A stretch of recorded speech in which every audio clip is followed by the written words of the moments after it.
let's start the session for today. Who would like to remind Dace what he was doing all last session? Oh, I was doing triceps all day and night. Nothing but while you guys were fighting, I was just outside looking through the window, pulling up, I don't know, radishes and flipping tires. Oh, someone got his notes. You listened to it. Absolutely. Am I taking 2 points of exhaustion because I was literally working out for 48 hours? I say. Like, do I level up in strength? I think he deserves some sort of inspiration or something. I need a me day. I need a, I need a spa day. All right, I'm very happy, but what did happen last time? Remember. We were hanging out with Susan and told her about Our the mission. ember bats and all of everything we were doing. And she's like, oh, we'll just summon some potentially helpful people / animals that may or may not be helpful, and turned out that they weren't. And Apoc got very upset because they wouldn't take the cookie, and they threw the cookie on the ground. Mm-hmm. And that was that. Then when we rolled initiative. It was mostly cookie-based shenanigans. Boarded off That's true. Cam into one of them. I used a 2nd level spell for the first time ever and froze them both. Yeah. That was a maze ball. And then That actually, I think, was one of the main reasons why we won that battle. Your whole command. I think so. Oh, good. Yeah, that was a super good. The DM has learned from my initial mistakes and has upped battles from here on out accordingly. After we did that, we learned from the creatures that they were saying that The fire won't fires stop. will not stop. yeah. And then we, after defeating them, made our way back to Winnowing Reach. Yep. We didn't find the ponies. We tried very hard. And we learned that they were ransacked by bandits. Cam got his pearl. Yeah, and tried to cheat them out of money. I don't think I tried. Which he did. I think I succeeded. Okay. For now. Miss Quillam fed everyone. Yep. And I think that's where Yeah. we're at. We dropped off Kina and picked up Eliza. And I think Eliza was going to come with us. Yeah. Eliza? Yeah, we were just like planning to head out in the morning to Alderheart, which was like a full day's trip. Yeah. And didn't we like level up twice or something like that? No. I think so. Yeah, We're at level 6. No. Oh, really? Oh. No. You gotta earn that. I did. But you should be at level 3 though, Dennis. If you're not already, Sounds good. yeah, you should be at level 3. All right. Well, when you say the recap like that, there was cookie-based shenanigans. Dace is exhausted from 2 days of just doing tricep exercises. And yeah, you did get back to Winnowing Reach to find out that the granary had been ransacked and half burned to the ground. And after feeding the town, debriefing with the magistrate and the scribe, and reconnecting with Eliza, you did all get a long rest in the... oh no, I'm forgetting the tavern's name. In the Wrangler's Rest, under the watchful eye of Helen. And you can all take a long rest if you haven't already, but you do wake up bright and early the next morning. Excuse me. You okay? With Eliza in the bedrooms of the rest. Whose bed is she in? She got her own, or is she bunking? Well, if it was from the same rooms as last time, then Mrs. Q and Eliza were sharing a room. Well, actually, I don't know if Mrs. Q allowed Apoc and Cam to share a room together yet, but... Guys, let's wake up in the middle of the night. But you all do come to consciousness the next morning in the Wrangler's Rest with Eliza. You You definitely smell some tea brewing from downstairs in the main inn. However, your memories the last time you were here and the rest of the cinnamon buns that you had in the morning for breakfast, you don't quite smell anything rich cooking today, unfortunately. But the morning is yours if there's anything you'd like to do. Hey, Dace. Yeah. Your arms are looking pretty good. Oh, you noticed? Spent all day on these puppies. Oh yeah, no, I noticed, and I just thought from one friend to another, just let you know when you're doing great. So keep it up. Oh, and then I'm like, how about these? And I show you my quads because I was doing tire flips. I guess that's a leg exercise. All right. It could be, little half squats. I thought it was hard. Depends how you lift and whether or not you hurt yourself. It's true. Looks good, bud. Thanks, man. Let's see if there's anything we should. Even if we needed to gather things for the journey, we probably won't be able to get them here because they're pretty much wiped out. At this point, Eliza, who's in the room with you, Mrs. Q, is gonna kind of nod and agree. I mean, you might be able to buy some stuff off of Helen, maybe, but the granary had everything here. You know, whoever those people were, they kind of took it all, from what they're saying, or at least they're rationing it. How about that? I found a lot of apples and cheese over in the granary. It's plenty for everybody. Well, that feast yesterday will hold them off a bit, but maybe we'll see the bandits when we're traveling. Maybe we could rough them up there, get some stuff back. Never know. Yeah. You better hurry if we're gonna catch them. No, well, I'm not thinking like the ones that took it and made off. They're long gone. But like, we always keep our eye out for footsteps, and maybe they set up camp near the road or they have a little hideout. We could, take a little back. Side note, do I know about these bandits and how Thunder and Flash went away? Lightning and Flash, or Lightning and Thunder, sorry. Like what happened to your ponies, you mean? Yeah, and like the bandits and all that stuff. Oh yeah. Dace, you were with them the whole time. Like, you know that you left your ponies at the entrance to a cave and didn't come back. So they probably are living their best life somewhere in the south of the wood. And yeah, you were there when you walked back into Renowing Reach and heard of the bandit attack and that the granary was burned. Oh, okay. Yeah, for sure. You're all caught up with that. Liza's gonna kind of like,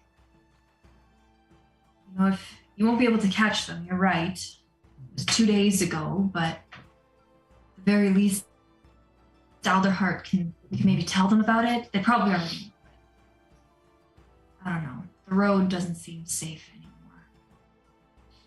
Even more Worse than when I started on the road. Sorry, I didn't know what you said. Eliza's just gonna finish off her statement just by saying, the road now is worse than when I started on the road and you found me. Was it uphill both ways when you started? I mean, I just got here when you found me on the road. Oh, yeah. Sorry, I thought this was the innkeep. This is Eliza? No, this is Eliza. Okay. Yeah. I was making an old person joke. Oh. Back in my day, I went uphill. Both ways. But that was the joke I made. Oh. I got you. Mrs. Q says, Oh, I was gonna say, even more reason to travel in the daylight. Maybe we should just get going. I like that. Oh, yeah. Yeah. Maybe Helen has to-go mugs. Or tea. He'd go. Doesn't hurt to ask. I like that. Maybe, can somebody check and make sure those snooty girls aren't here? That was in I know. That was in a different town. Basil? They might travel. Just don't want to deal with them again. I'll go down first And I give him a little pat on the head. I'm waddling downstairs with my stuff ready to attack the snooty girls if necessary. I start changing, getting ready for the day. All right. Oh. Damn City of Ottawa. Yeah. This is my dad. Oh. Oh. Hi, Georgina's dad. I'll just tell him that I'm busy. Oh, scream. Jeez. As Georgina is texting / as Mrs. Q is making her way very slowly down the stairs, you do come into the familiar. You do come into the familiar downstairs room, the tavern part of the Wrangler's Rest.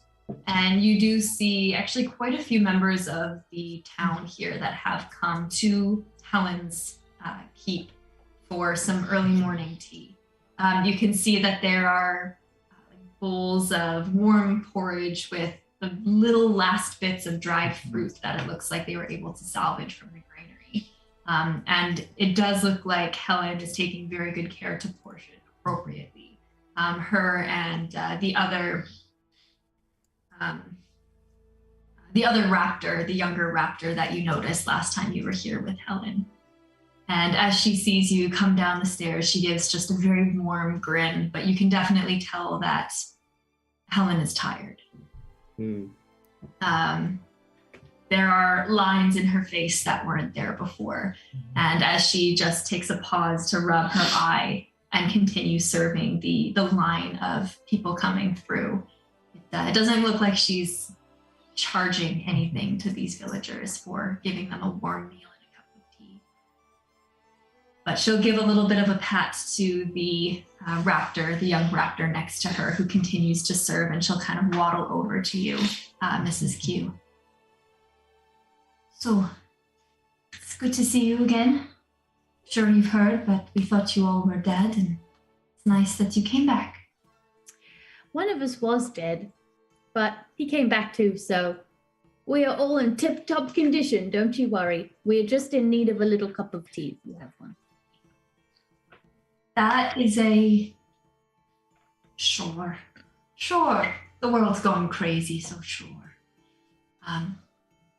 Are you staying then, I take it? No, if you could get the tea to go, that would be excellent. We are on our way to Alderheart, and we don't want to take up any more space or food or time in this lovely town than necessary. As you say that, you can definitely see Helen relax a little bit as she lets out a bit of a huff, or not a huff, just a deep exhale. Okay, all right. Yes, 6 to-go mugs. I can definitely do that for you. Just be careful. It's a couple days trek to Alderheart if you're going. Make sure you're on alert. We have the most alert team feasible. They're just all currently asleep. Does Mrs. Q believe that, or is this a deception check situation? I'm just kidding. Well, I think how I imagine this is like I'm talking about how like asleep they are, and you just like the stairs behind me, you just see them like dragging their feet down the stairs. I don't think it's that bad. Everybody perceives the same situation differently. Helen will kind of give your hand a little squeeze and then just bustle off to get some to-go mugs. And you even see her start packing up a bigger bowl full as much as she can with a little bit of oatmeal that she'll put like a little lid on and get ready for your day. Can I try and stealth stick my finger in one of the oatmeal? Just in a random patron's oatmeal? Yes. Sure. Yes, you can.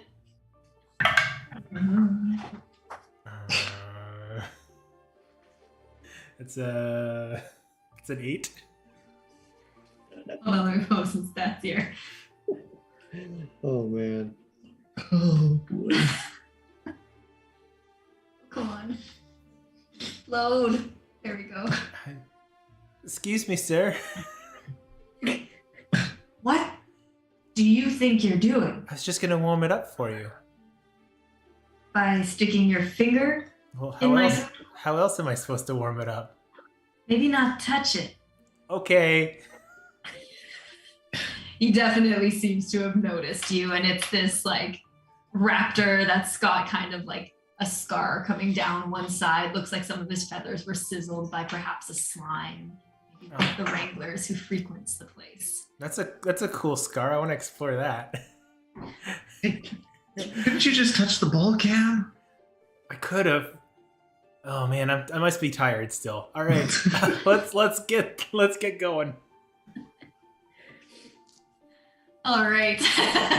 Like touching He's the gonna stuff. give you, yeah, exactly. It was definitely not stealthy enough. This raptor is going to kind of glare at you as you gather up all of your gear and the little to-go baggie that Helen kind of hands to you, Mrs. Q.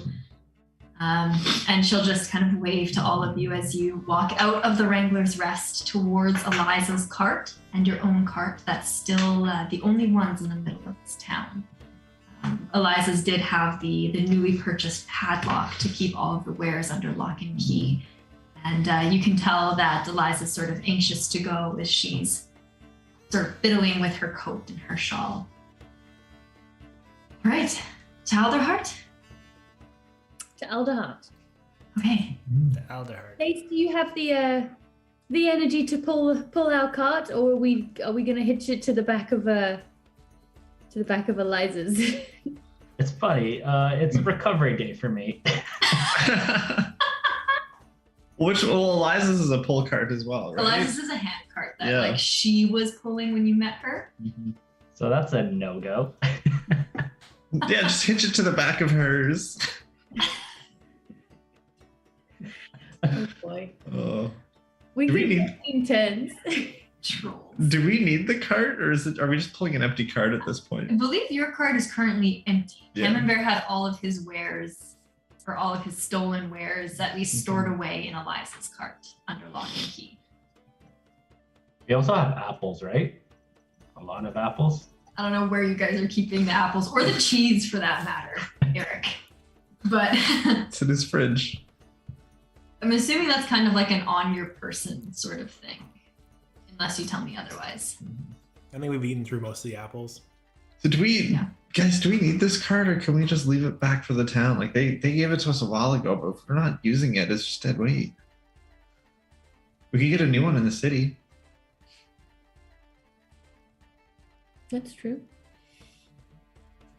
I mean, it's Yes. Stacy's recovery day, so what option do we have? I mean, you could pull me.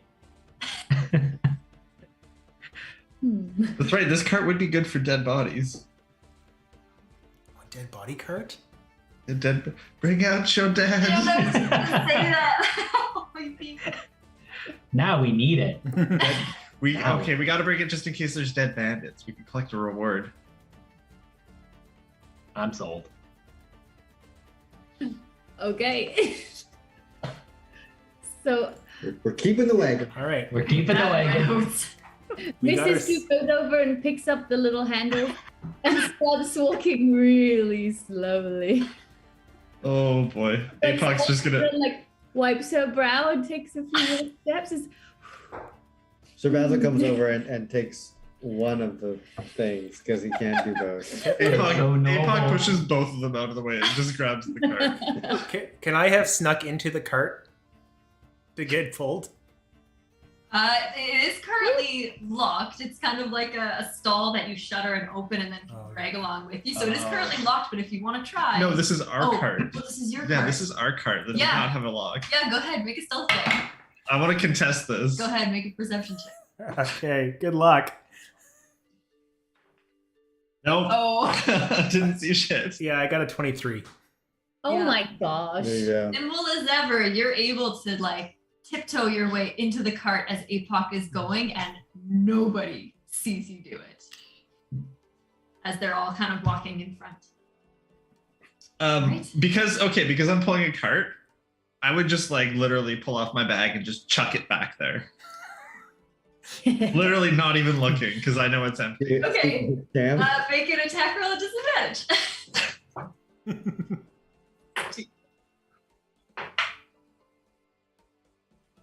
Ranged? Yes. 10 plus. Am I proficient with backpacks? No. It's still a 12. Does that hit you? No. Okay. You just hear a. Oh my god, that's so silly. Yeah. All right, a very eventful morning leaving this town. It was one line in my notes. All right, as you head out, Mrs. Q handing out tea as you go to the rest of your party, and you set off from Winnowing Reach in a kind of northeasternly direction, following the road to Alderheart. Who would like to make the adventure roll for today? I will. Do it. I need someone to roll Oh, a no, d20. no, you got your new dice. You got your new dice. You gotta use it. Dennis, do it. Days. Wow, Good. peer pressure at its finest. Yep.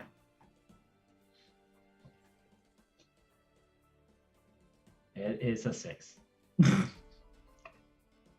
Could get the low rolls out now. 6. All right. As you guys are walking out of Winnowing Reach, kind of getting into a nice rhythm as the first couple hours go by and the sun starts to get higher and higher in the sky, leaving the city behind you. Basil would definitely know this, and the rest of you might know it more from peripheral conversations that you've overheard, but this is quite a well-traveled road. It's one of the 2 main roads leading into the capital of Humblewood. So it comes to reason that there might be a lot of traffic along this road, especially considering Winnowing Reach itself is more of a research base, and there are shipments that travel to Alderheart and the Avium from here. As you do start to continue on following some of the tracks from other carts that have come this way, about half a day in, you do notice pockets of smoke, kind of from long burned out fires that just sort of appear on the side of the road or deeper into the forest now that it's starting to become more and more and more treed here. And as you take one sort of soft corner along the road, you do see just kicked off to the left-hand side or the north side of the road, a bit of a clearing, like a circle of grass that's been burned in a meadow to kind of tamp it down a little bit. And you do see what looks to be the remnants of a burned wooden tent, shelter, some sort of structure that at one point may have given cover to whoever camped here, but now looks like it hasn't survived a small fire. Just sort of tucked off to the side of the road in a little bit. And you said it was burnt down? Yeah, it looks like it's not actively smoking, but it has that charred, you can almost still smell it in the air of charcoal, burnt wood. You see kind of a piece of tarp, for lack of a better word, that just seems to cling with its last few threads to one of what might have been the crossbeam of a tent. It looks like there was a couple structures here, maybe a few small tents for a few travelers along this road. But you don't, at this point in time, see anything else. Can we investigate like the campsite around this tent? Yeah, absolutely. Whoever wants to go up with Basil, make me an investigation check. Okay. If you all want to take a pit stop and go up, or just a few, up to you. I rolled a 13.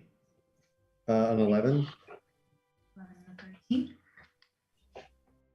13. As the two of you slowly start to creep up to this like burned out clearing, the grass, the long grass and the ferns that you've noticed have started cropping up in these thickets along the sides of the road next to these like mountainous trees that are starting to crop up here. everything snaps under your feet. Snap, snap of dried wood, dried grasses, long charred planks. And as you start to work your way around the periphery of this campsite, it looks like there might have been 2-3 tents here.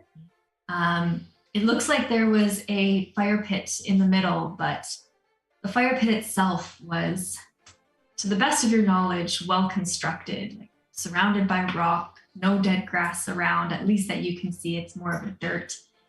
And as you follow the periphery, you do start to notice that there are almost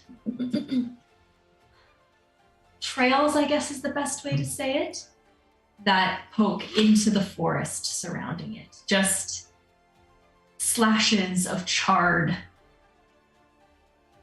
For lack of a better word, it looks like something with fire for talons have scratched into the trees and created a bit of a trail into the woods in a couple different directions. Interesting. So would the ground also be kind of like charred? Like if something was dragging its tail or something, if it was burning like along the ground? Leading up to this point. Yeah. Or is it, do we just see like burnt marks on the trees? You definitely see the burn marks on the trees. I'm going to say with your investigation that noticing something like that in a place like this, maybe if it was a fresh scene, however, it's not. So it is a little bit harder to tell, but you definitely see whatever remained. So things that were permanently charred onto the trees around it. And as you kind of, approach the tents around, you don't see any signs of life, which is good. But you do find a couple signs that someone was here at some point. You see kind of a bit of a bag or some form of cloth that's been shoved underneath a rock that seems to have been shielded from the majority of the flames themselves. Part of the bag is ripped and torn and charred, but Dace, with your roll, as you kind of pull it forward, you do notice like a carry sack almost, an emergency pouch, if you will, that it seems like someone left here in a hurry. You're able to find, sorry? Oh, no, sorry. Keep going. That's okay.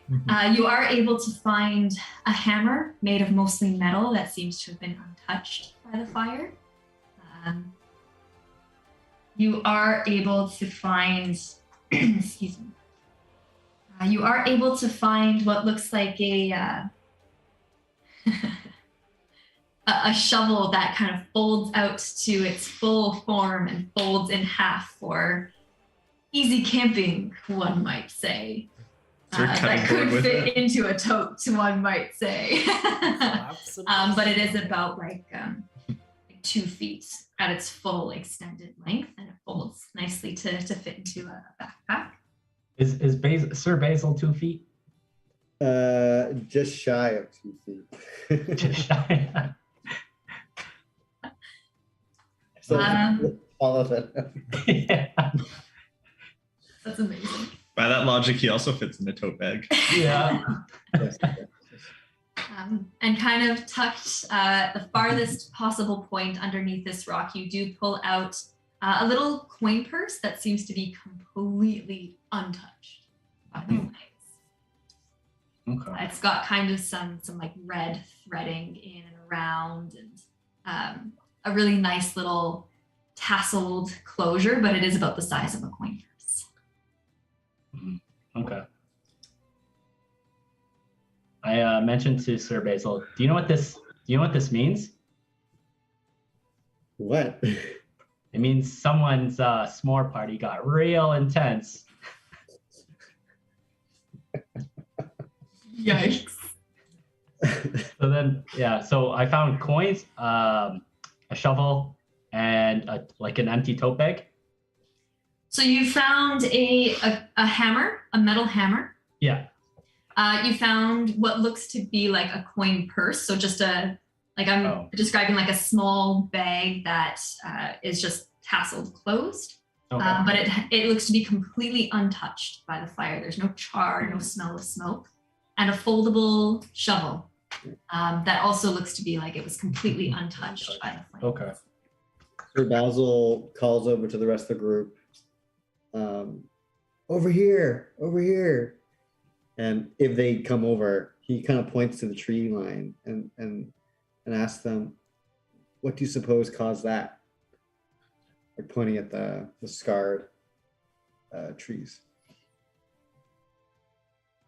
Is it possible for me to make another investigation check just to see if there's like any, I guess like burnt remains of like possible people? So I'm going with your investigation check from before. Okay. Like I'm assuming you're just looking around the campsite. You didn't find anything. Oh, okay. Cool. So Was the bag he found like have anything in it, or was it just a bag? I heard a coin purse. What's going on? It seems empty. Well, that's Insight check. unfortunate. Dace, make a deception check. Apoc, make an insight check. 15. I think we can trust him. Seems like an honest guy. Why would he hide that from us? Dace, can I just, maybe grab your coin purse for a sec? I just want to see.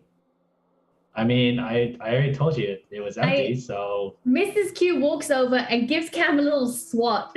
Tells him to behave himself. Can I just give a little squeeze? No, you may not. No touchies. Don't touch his coin purse. It's rude.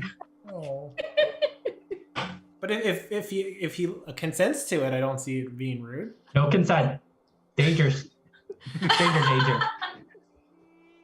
Yeah. Can Sir Basil walk up towards the tree line to Basil's like all business. Sir Basil is seeing this unfold and he's just kind of and then just turns and starts walking towards the tree line where we saw the scorched marks. As you're walking over, well, I'm gonna get myself a coin purse, and you won't be allowed to touch it either.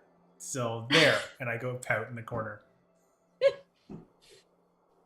I do have to ask one thing, Basil, before we Yes. cover what you're looking for. Dace, do you open the coin purse, or are you straight up just tuck it away for now? I don't look at it right now because I know that Camembert is there. All right, sounds good. I love it. All right, Cam goes to pout in a corner. Dace is tucking his coin purse away. Basil, you said you were walking towards the tree line. What are you looking for? Just want to look closer at the scorch marks. See if there's other markings that we notice close up, or do the scorch marks continue further into the forest area? Okay, I'm gonna say go ahead and make me a survival or an investigation check for this. Your choice. They'll give you different information. I'm gonna go back to Eliza and watch the cart. Okay. You guys handle this. She's thankful for that. Oh my god. You're kind of getting a bit nervous going from it. That's a 6 survival. You could Okay. use your all or nothing.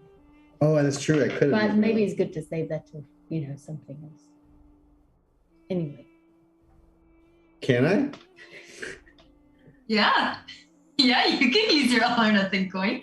Let me just pull it up so I remember. It's a 50-50, right? It's a 50-50, but I think the one Eric added was you had to call your shot, which is totally fine. Mhm. I just want to make sure I know how it works. Did I? before we do Oh, this. I can switch that. That's okay. It both work. Mm-hmm. Well, just means Okay. you have to call heads or tails, Yeah. right? So Basil, here's what I'm going to get you to do. You're going to roll a d20. 1 to 10 is tails. 11 to 20 is heads. Oh, this is bad because my rolls are terrible. Okay. So you have to call it now before you roll. 1 to 10 is tails, 11 to 20 is heads. Do you want heads or tails? If you So get what- what you call, it's a success. Sorry, what was what again? I just do one- odds or evens. Yeah, just do. Well, no, the D20 makes sense. 1 I to guess, 10 Yeah. is tails, and then 11 to 20 is heads. Yeah. Call it. 1 to 10 is tails, 11 to 20 is heads. Will I roll low or will I roll high? What do you think? I don't know. I don't want to be part of this decision. The only reason I say odds or evens, you don't have to remember heads is low and tails is high. It's literally okay, just say heads or tails. Yeah. Andrew, just heads or tails. Heads. Okay, roll it. That's heads.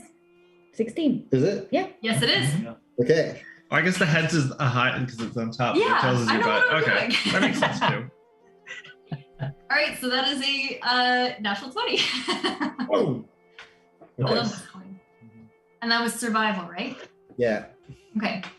So what you notice, Basil, with that kind of an amazing stroke of luck, one might say, you're able to see these scorch marks, and I only used claws of flame just to give you an idea, but essentially it's like streaks of scorch in these trees, long, thin streaks of scorch marks. And what you notice with your survival check is that these scorch marks seem to start from where you are, low on the trunks of these trees. And keep in mind, these trees are huge by now. They're low on the trunks of these trees. And as you walk a little bit farther in, 10, 15, 20 feet in, they progressively start to get higher and higher until you lose sight of them completely in the canopy of the tree. Interesting. What you also notice with a roll that high, or success like that, is that as they seem to get deeper and deeper into the forest, the damage left behind becomes less and less. As in what was once closer to the bottom, chunks of trees that was charred now becomes less and less, as it seems like the trees themselves are far less damaged the farther in you get as these scorch marks went away or went higher into the canopy. Interesting. Okay. You do notice that mostly because they're your height or taller, but like the ferns and the vegetation that grows in this canopy, although the canopy above you is quite thick, there does still seem to be just a forest floor that's teeming with life and with plants. Kind of along the same lines, closer to that clearing, it was all burned. And if it wasn't burned itself, it was shriveled up from what you assume would be the heat of whatever took that campsite. Okay. But the farther in you go, you start to notice that, new buds are forming where there was once closure from the heat. And it seems to be less damaged and almost untouched.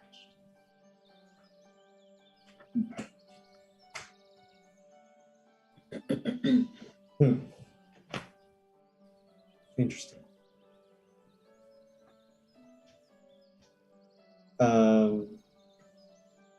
Maybe because of knowing Mrs. Q's kind of history with like nature and gardening and whatnot, Sir Basil calls Mrs. Quillam over.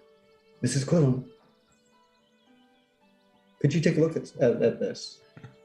And then he kind of points out what he's seen of like the scorch marks leading further into the forest, that it seems to rise up the canopy, and asks her and the group, if they're able to hear, what do you think would have caused something like this?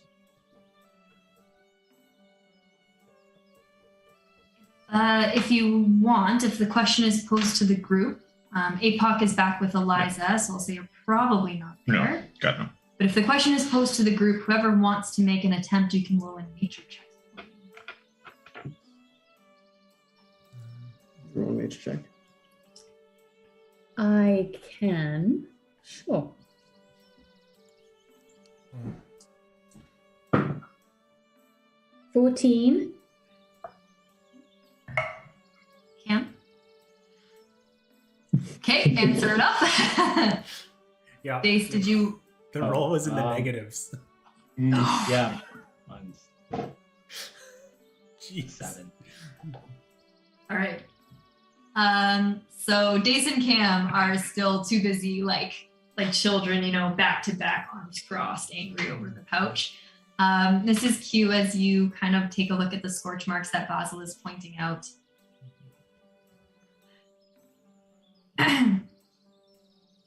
Living in Meadowfen for the majority of your life, you know of creatures made of fire. I mean, everybody in Humblewood does because of the presence of the scorched grove to the north.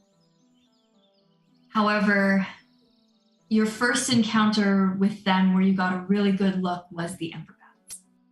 And now that you know it's possible that, bats could be made of fire, it stands to reason that other creatures could be too.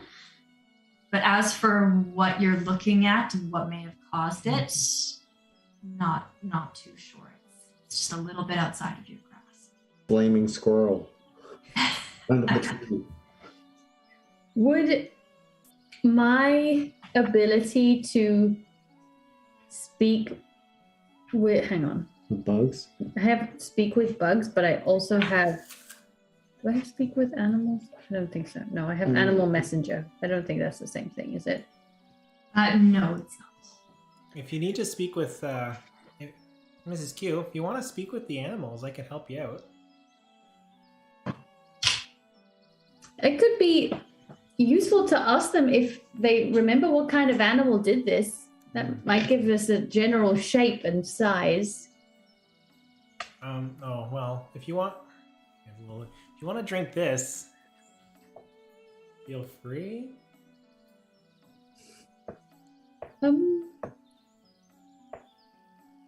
What is it? It looks like a muddy liquid, a vial. That potion shop that you told us not to take stuff from, I took this, and apparently it's supposed to help you with animals. Supposed to help you with animals is a little bit vague, dear. Well, I figured it's better than not getting help with animals.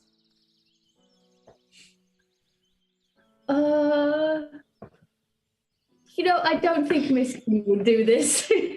Okay, well, if you ever need, you know where it is.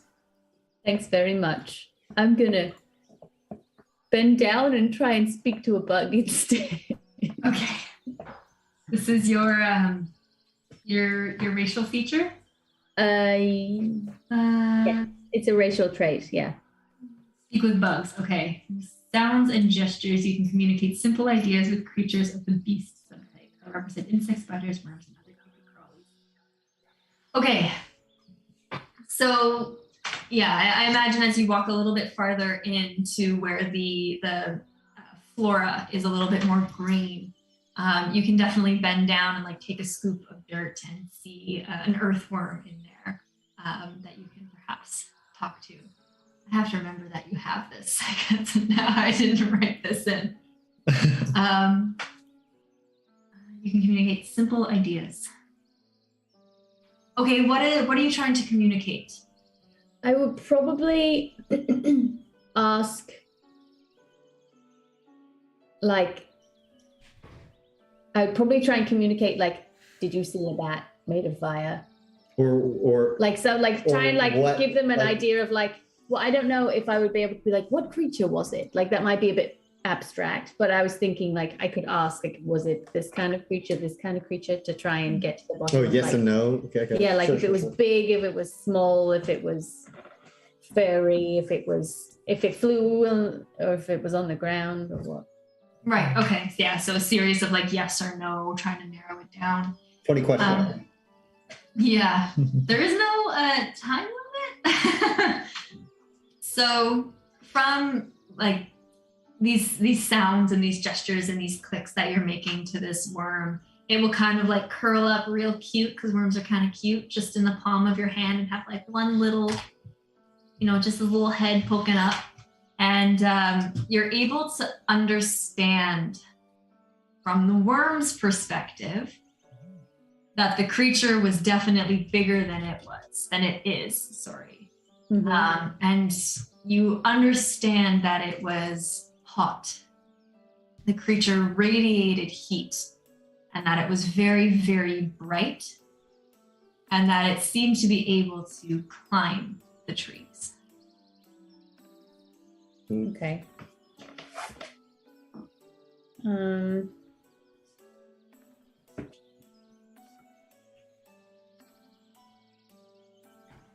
I say I communicate my thanks to the worm, and I ask. How do you communicate with him?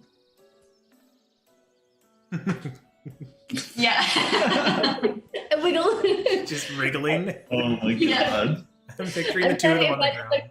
how would All this conversation. Yeah.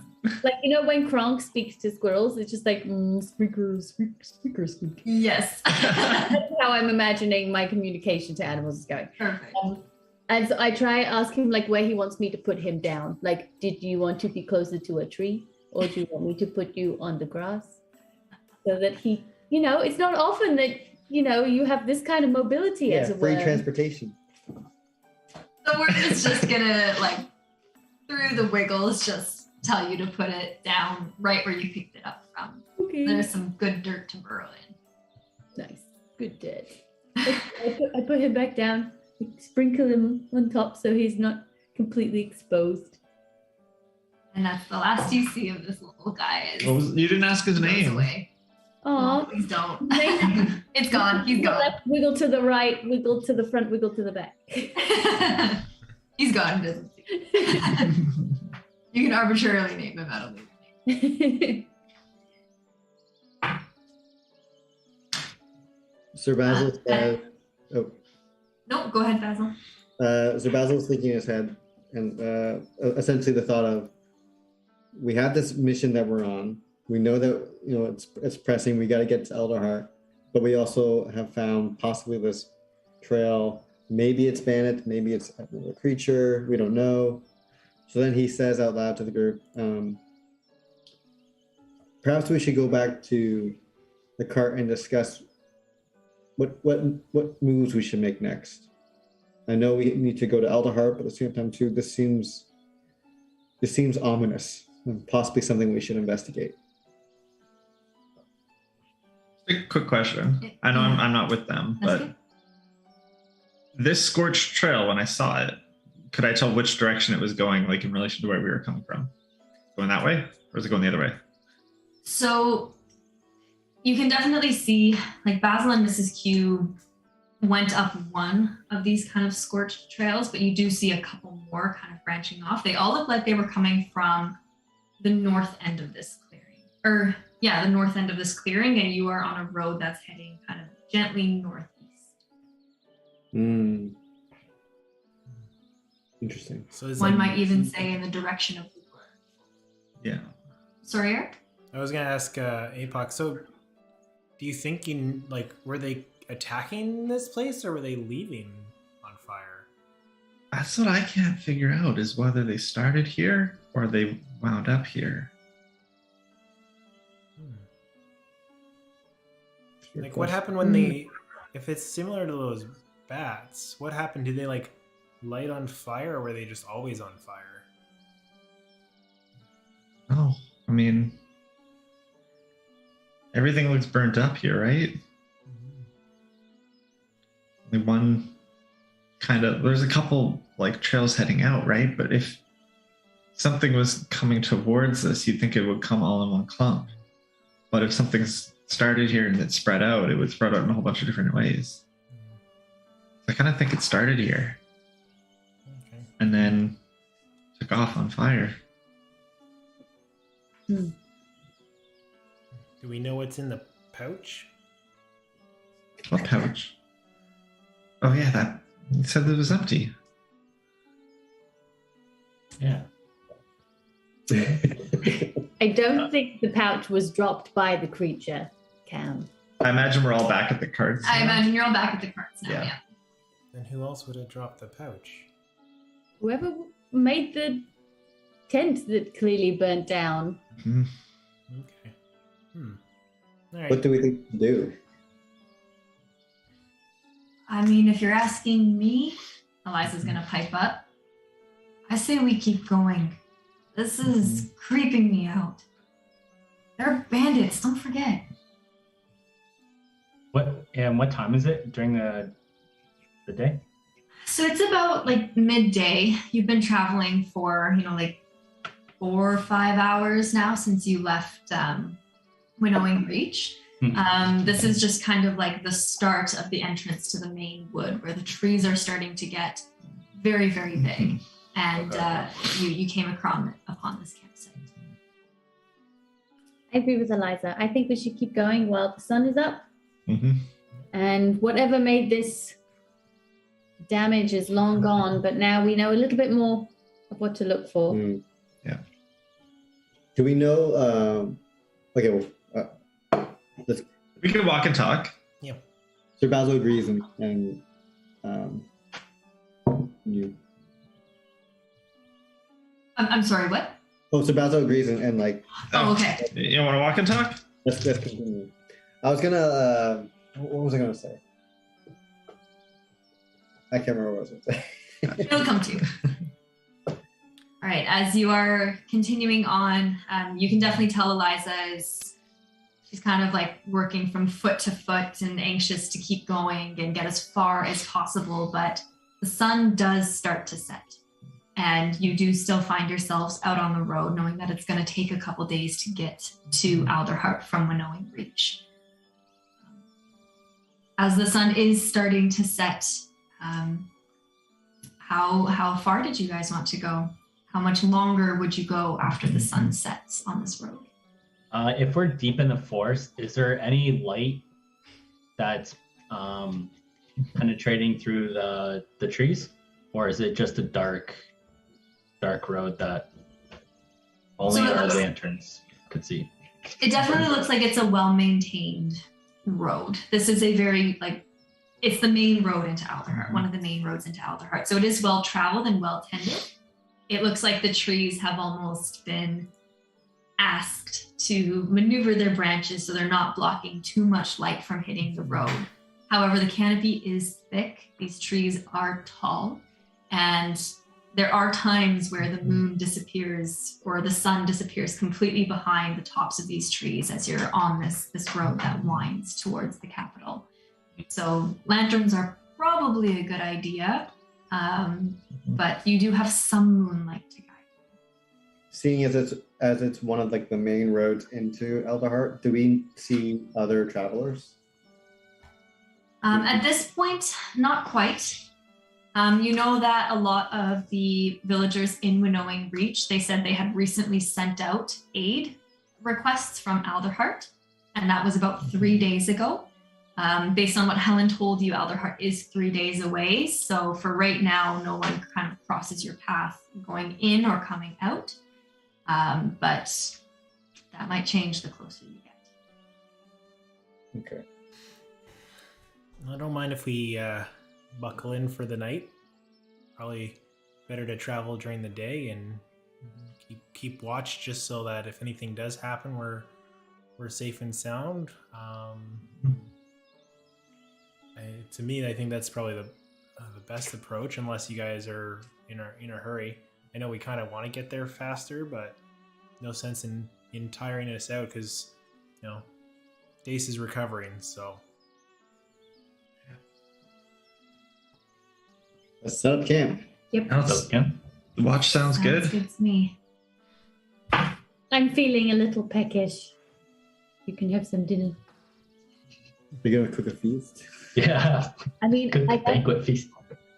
I don't think I'll do my magnificent feast, but I do have the Blessing of the Hearth ability, where from first level I gain the ability to conjure a small flagstone hearth with a simple iron cooking pot whenever I rest. Perfect. Yeah, I saw a bunch of worms around here. You can cook some of those up.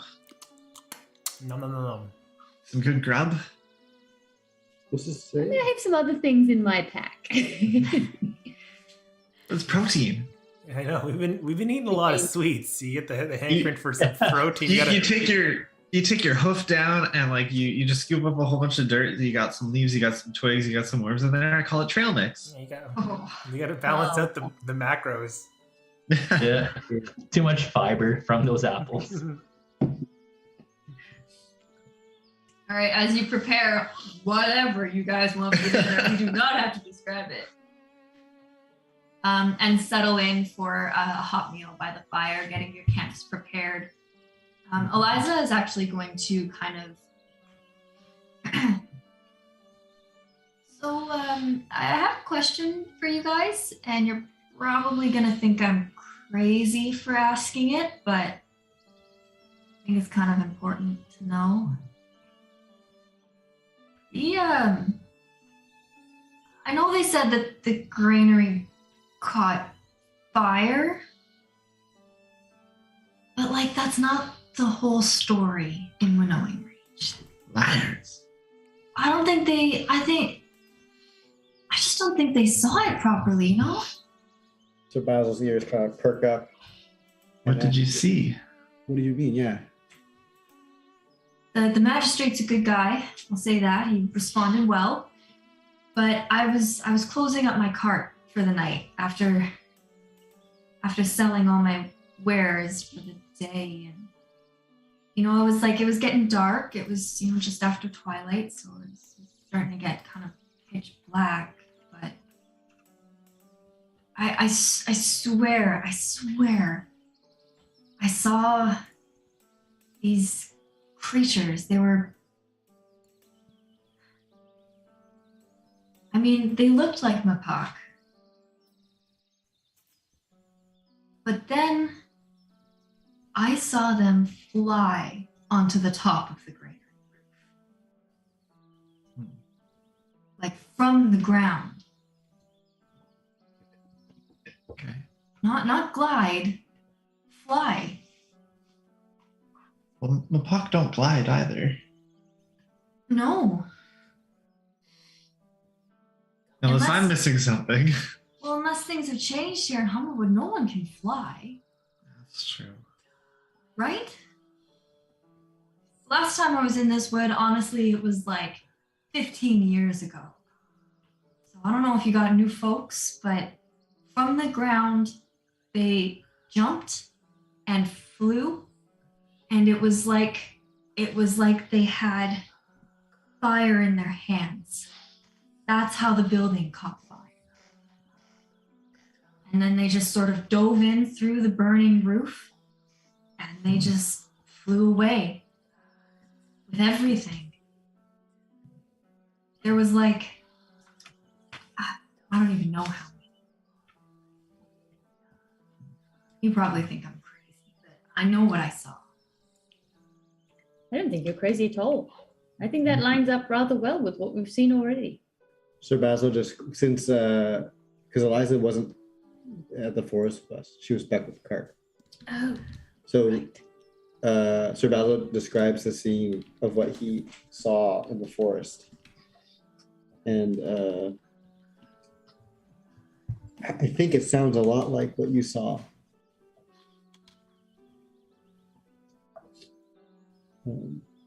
Any ideas of where these creatures may have come from, or what they want? No, like I said, I only caught them out of the corner of my eye. Honestly, if I wasn't kind of looking, you wouldn't have seen them. And I think that's what happened with the guards. 'Cause, if you were right under the roof of the granary and you're just watching the ground, you're not watching the roof. I think that's what happened. The guards that were under there, they got hurt pretty bad. The roof just fell apart on them. Did you happen to tell anybody else in the town that this is what you saw? I wanted to tell the magistrate, but I didn't think he would believe me. He has enough to deal with anyways. That was all their food stores. And who knows, maybe the bandits have something, but they weren't the creatures that I remember here in Humblewood. They were, I don't know, leathery, the wings. I don't know, it's hard to describe without. I only saw them fairly well when they were flying away because the granary was on fire. Can't remember. Was she there with us when we fought the fire bats? Yes. Yeah. You remember those keys? Was what? Oh, Peace. keys. Yeah. Definition check. Fire bats. The ember bats. We called them keys. Keys? Keys. We do? That's what you call fire bats. Okay. News to me. Zelda reference. Oh. Yeah, I remember those. Why? I mean, sounds like a similar creature, right? I've never No. seen no fire bat before. They weren't on fire. They just could control fire. Like this, and I hold up my hand and cast minor illusion to make a little fire in my hand. Yeah, like that's how they caught it. That's how they caught the granary on fire. They weren't on fire when they were on the ground, and then they just leapt up, and that's when I kind of caught what they sort of looked like, at least their wings. That's what, it wasn't feathers. Western Fire Tribe.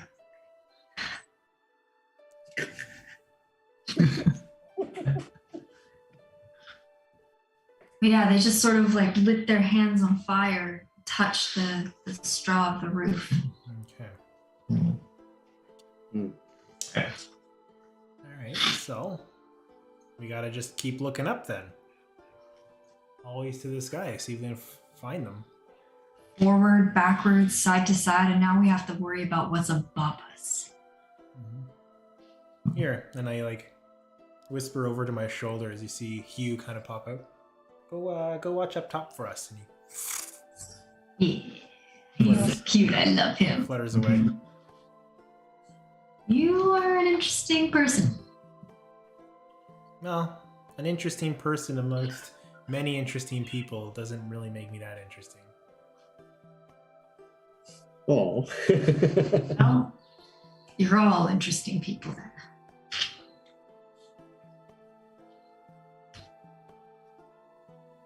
Right. If there's anything else you want to do before bed, you're welcome to. Otherwise, we'll just get to some watches. Yeah. A couple things if I don't. Yeah, go for it. I want to do one thing before Go for it. I go to bed or do my watch. I want to hide my coin pouch. All right, you want to hide it? Are you looking in it, or you just want to tuck it away? If I look around, do I see anyone watching me? Make a stealth check. Hey, Dace, you want to come on second watch? I'll be there in just a minute. Stealth.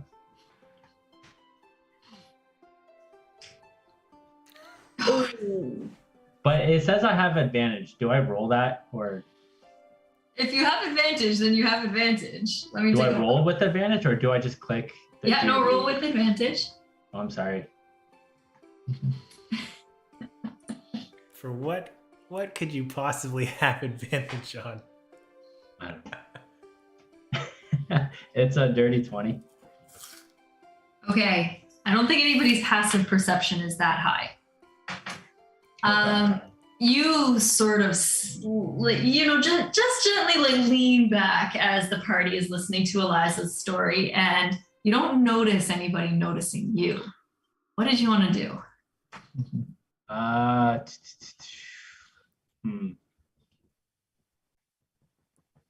I just want to see what's in my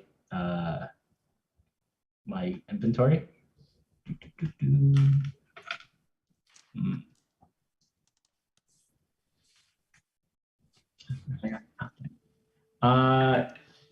I guess.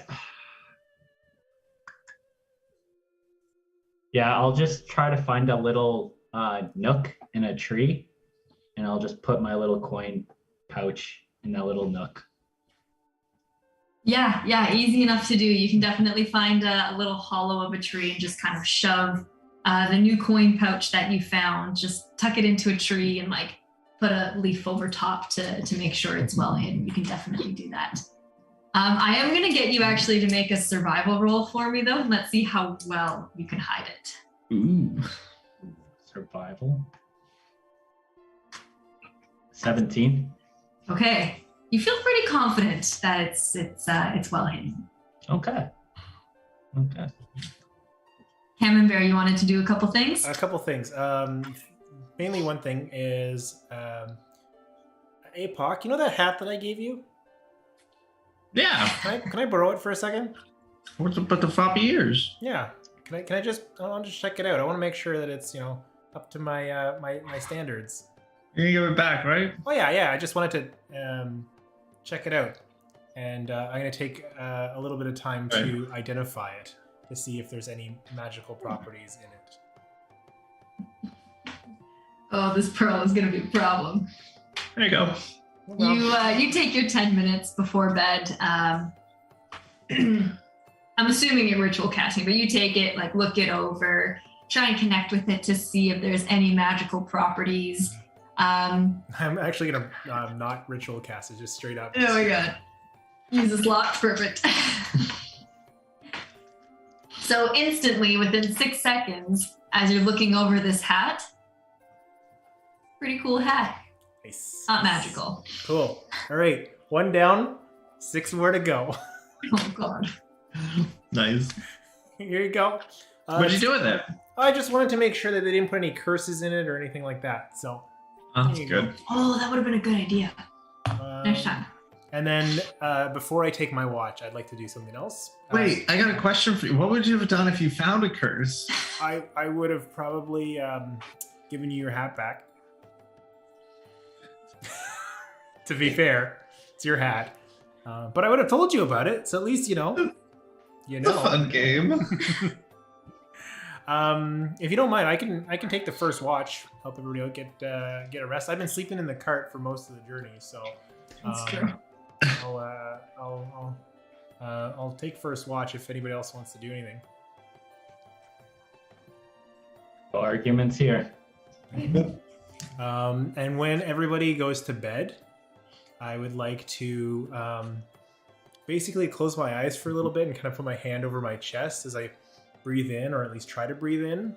And I am reminded of a time, I guess it'd be like a day or 2 days, a few days ago. And when I open my eyes, they are completely green, like a dark glowing green. As I spend the first part of my watch and my eyes are just glowing, trying to keep an eye on things. Okay. Go ahead and make a perception check for me as you're keeping watch. Do you have night vision? I don't. That would be a 16. I'll have to look up whatever that was later. For you, it's false life. Oh, nice. Love it. That's awesome. So if anything happens, I got a little bit more health. Yeah, that's right. All right. With a 16, you're keeping watch as everyone kind of settles into easy, uneasy sleep. Not too comfortable here out on the road. And as you sort of just keep a lookout, keep watch, make sure the fire stays lit, you do notice just right up above you, just a little bit, you notice a little orange, yellow, red critter. A couple of them, like 2 or 3, maybe like the size of, your palm. And they just sort of seem to be flitting above you and kind of run out onto a branch that's right above the fire and just sort of lay down. And you see what resembles little like geckos, like little lizards that seem to be made completely out of fire. Can I try and like they're like hand size, right? Like palm? Yeah, like the size of your palm. Can I try and grab one? It's about, like they're about 12, 15 feet up off the ground. Oh, that's not a problem. Okay, yeah, sure. As I'm gonna just kind of look up. Actually, I don't even need to do my hand thing. I'm just gonna look up and like try and telekinetically grab them with my mage hand. All right. I'm gonna treat it like a grapple. Sure. Okay, so I think that's an athletics check for you. Oh, that's great. Okay. Using magic? It's with the mage hand. I think they have their own stats. That would be a 12. Oh, critical fail. These little gecko-like creatures that you now see have just sort of like laying so that their tummy is on a branch right over the fire, and they kind of splayed out all their legs. All of a sudden, one of them is just grabbed from the branch and is just sort of like stunned for a second and staying perfectly still in your mage hand as you bring it down back towards you. Yeah, and try and get a little investigation or a little sense of what this thing is. Sure. Immediately as you look at it, you definitely see that it is made out of flame, fully flame. You can go ahead and make an Arcana check for me. Ooh, let's see. Arcana or Nature? I'll give you one or the other. Arcana seems better. Okay. Dirty 20. Okay. Looking at this creature over, just knowing that you're able to kind of connect to its energies a little bit better now. As you really examine this adorable little gecko made of fire, you see the resemblance to what you know is kind of like elemental type magic, but almost in a wispy way. And you get a sense that this is, for all intents and purposes, this is kind of like a harmless little wildfire spirit that just seems to be enjoying the heat the fire is giving off. Think of a little lizard from Frozen. I was going to say that. I was like, this is Frozen too. Cool. All right. As I hold him up, like, all right, be free, little bud. And I toss him back out to where I put him back on the branch where he was laying. You put him back on the branch and he goes to scurry away, realizes that it's too cold, and slowly scurries back to nestle right on the top of your fire. Oh. But your watch passes uneventfully. All right, my eyes return to normal as I wake up the next person and go to bed. Okay, who's taking the second watch? I'll take it. Okay. Go ahead and roll, Apoc. Roll what? Perception. Yeah. 13. 13. All right, as you start your watch, all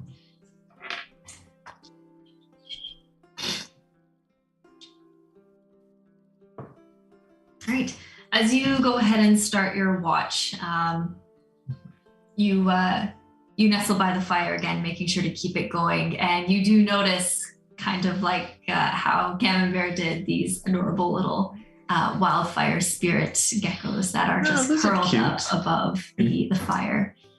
And as your watch does pass uneventfully, the only thing you notice is the geckos slowly starting to creep its way closer and closer to the dying embers as the heat just starts getting more and more condensed around the fire.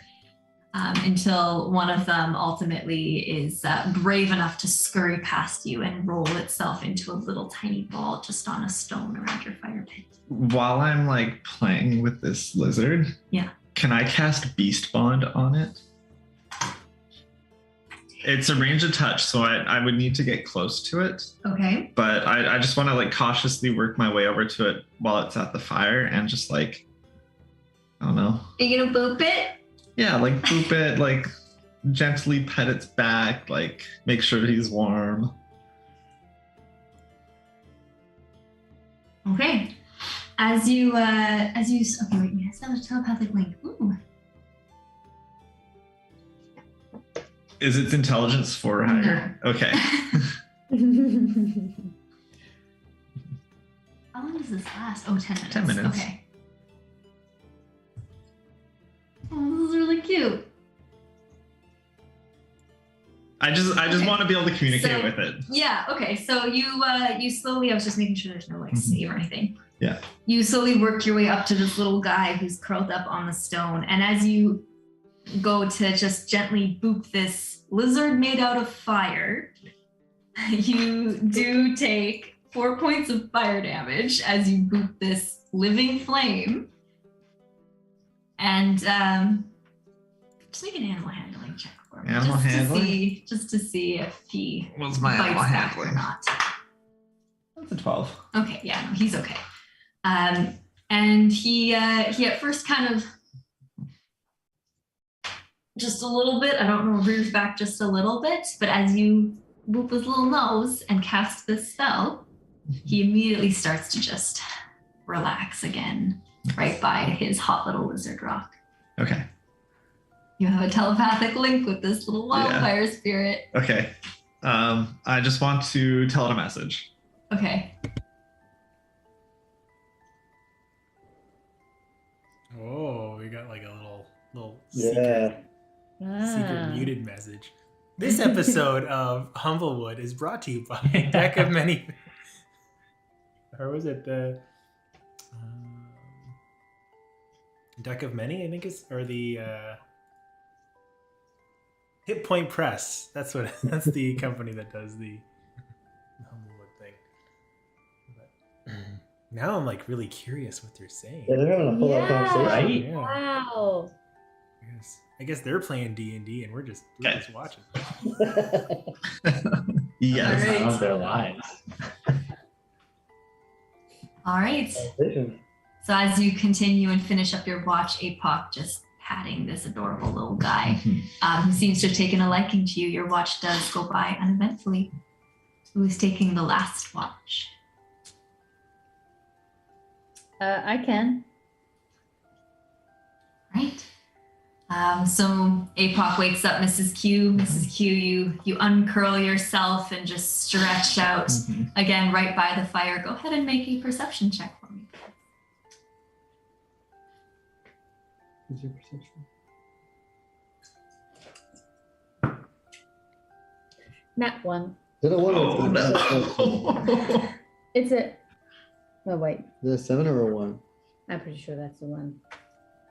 These are new dice. The numbers look different. Do you see a 7? That is unfortunate. I just want to know what the one means.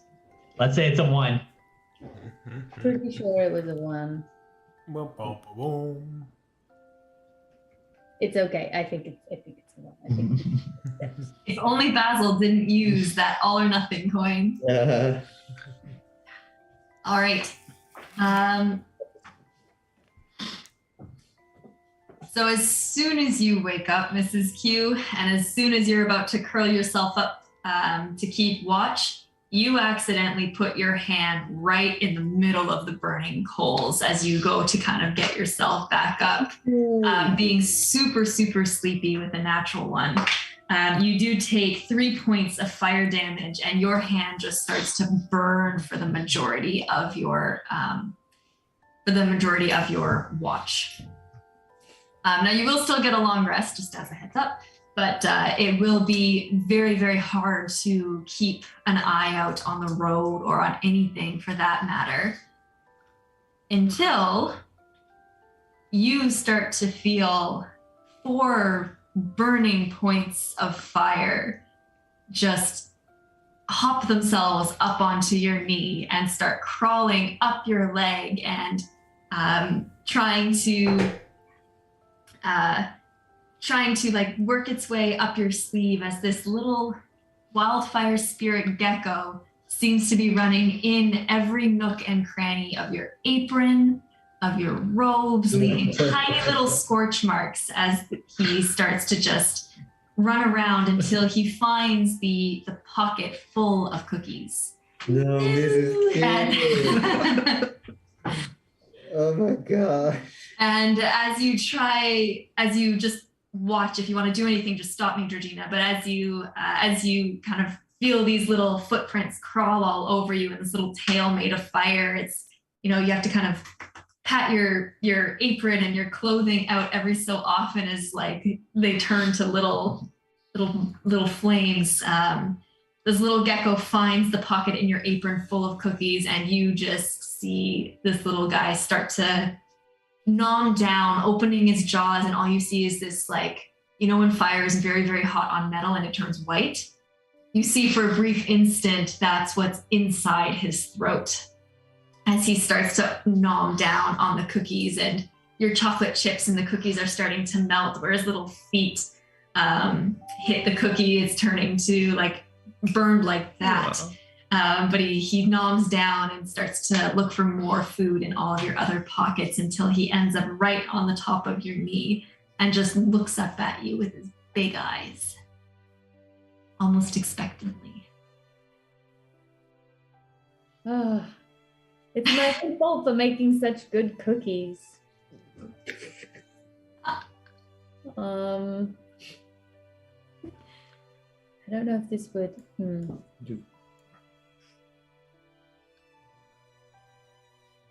Yeah, I will cast.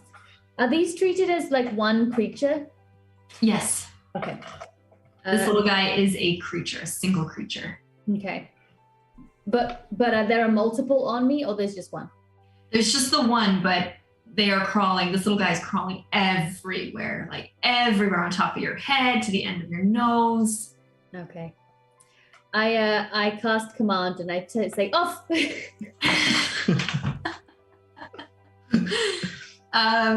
Is that a save? Yeah. Yes. It's a 12 wisdom. These guys are pretty wise. Not that wise. As you cast command on this little guy who's looking up at you with beady eyes, he almost stays like rigid for a second and leaps towards from your knee towards the fire pit, lands on the fire pit, and then kind of like looks around after the 6 seconds that the spell ends, looks back at you, and waddles back over and just hops back up onto your knee. Okay. So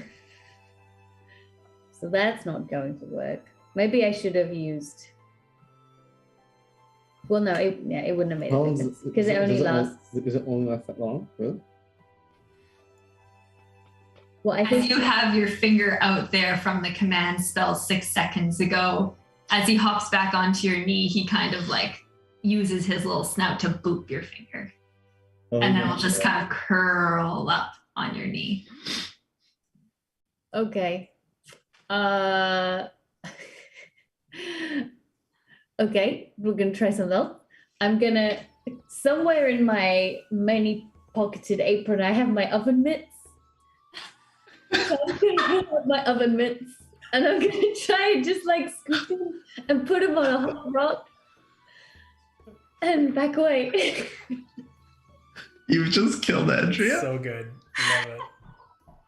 That's so good. Oh, that's so good. Yeah. Are you doing this right away, or are you waiting for him to fall asleep, or? I mean, am I continually being burned? Like, am I just gaining more burns by losing on my knee? As the fire starts to cool off a little bit, like this guy is definitely hotter than the surroundings. The longer he seems to stay in one spot, the hotter he is until he does start to like burn through your clothes. But you do have little singe marks where, your first layer of clothing, for example, just got singed before you put it out from his little feet. But if he curls up on your knee and is staying there, to answer your question, the longer he stays there, the more he's going to burn through. Okay, well, as soon as he curls himself up and I see him do a little, then I scoop him up with my mitts. Put him on the hot rock. All right, as you do that, wait for him to get all comfy. And give a deep sigh. You go to gently scoop him up and put him down. I am going to get you to make a dexterity check to see how gently you put him down and whether you wake him up or not. Okay, that's just a regular check, right? Like it's not a skill. It's a. So it's from the top 5 skills. So whatever your dexterity modifier is. That is a 19. Okay, you are gentle enough that you're able to just gently put him down onto the hot rock near the coals with your oven mitts and creep away and just sit for the rest of your watch. Yeah, I am. As I'm sitting watching, because I am old and therefore proficient at sewing. I don't know. I'm just assuming. I'm just gonna start like trying to darn like holes in my apron back together. All right. The thread is pink because it's the only thread I carry. Nice. For the last like 90 minutes of your watch, you try and sew up all of the holes and scrape off the burned bits of cookies. But you all do come to consciousness. That was so funny. You all do come to consciousness the next morning, and let's just take a quick stretch break there, since we're at 8:30, just to stand.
get the most story through. Alright. You all wake up the next morning. Everyone taking a look at poor Mrs. Q, who's sewing some singes in her clothing, and the sleeping tiny little lizard who's still warm by the coals. But otherwise, you do all get a long rest in her RV.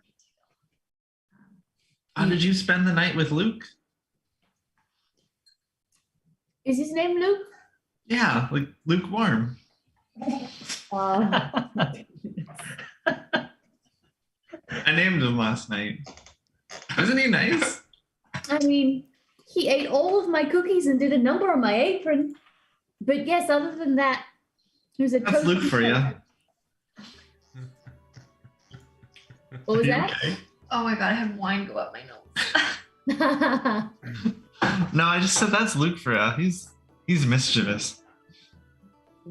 He's still snoozing though, so he has a very full tummy. Eliza will walk over to all of you and just like rub the sleep out of her eyes and kind of fix where her fur sort of all went crazy after sleeping on it on the road. Everyone slept okay? We good to go? I believe so. Let's do it. Yeah, make sure you take your long rest. All right, let's do this. She'll kind of like, 2 more days, and then we're safe. 2 more days, and then we're safe. As you all go ahead and set out on the road. Sorry, did I interrupt someone there? I was just gonna say how light this cart is today. It's like a whole person's out of here. Oh, that's a good point. Dace, you do notice that your coin purse seems to have made it through the night. Yes. As in your friends did not roll high enough to find it. So if I check back in the tree, it'll still be there. Yeah, it's still there, untouched. All right, I'll grab it. Put it underneath my little wing. Sounds good. And as you all head out for your second day on the road to Elderheart, who wants to roll our adventure roll today? Basil. Eric. Eric. Take the blame, Cam. That works for both of you guys. That's a 4. Ooh. Okay, it's okay. Basil. Basil will do the next one. All right. That's a 4. Mm-hmm. Okay. As you guys are traveling a couple hours in, the sun is now fully up in the sky, but because the canopy of this forest is so high up, it creates this beautiful shaded road with pockets of sunlight as you go down. It's actually quite a lovely day. And as you are walking along and moving along, no longer noticing scorch marks on the trees, with the exception of a faint smell of smoke in the air. Everything does seem calm for today. But I do want everyone to make a perception check for me. Sorry, what? A perception? A perception check. Okay. It's a 6 for me. 10. 14. Okay. 14. Yeah. All right. Apoc, as you're pulling the cart, just a step or two behind your friends, continuing on, you notice at the very last second, being the observant ranger that you are, the presence of something that is not part of the forest, kind of hanging to look almost like a vine from a tree. And at the very last second, you realize that there seems to be 4 ropes that have been hidden along the tree line, stretched out onto a kind of grassy, moss-covered, leaf-covered part of the road up ahead. And as you go to put the carts down to reach out and warn your friends, at the very last second, the rest of you hear a click as what looks to be a massive net that has been hidden over the road starts to close around you. Everybody, except for Apoc, who did notice it, can make a dexterity saving throw to try and jump out of the way of this trap. 21. 11. 17. What was yours, Mrs. Q? 11. 11, and Basil was 11. Okay. With Apoc's warning, Cam and Dace, you're able to jump out of the way just in time, but Basil and Mrs. Q, you are unfortunately unlucky enough to be caught as this massive net closes around your head and lifts you a couple feet up off of the ground. Mm-hmm. And as this trap closes, Apoc, you notice the sound of blades being drawn from somewhere in the forest as two bandits step out in front and behind you. Let's roll some initiative. Ooh, all right. It's cocked. Okay. Do.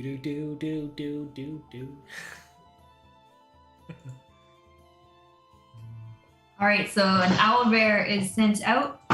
An owl bear? Owl bear rodeo. Oh. Yeah, it's like I thought we were fighting bandits. No. Password? Bandits. All lowercase.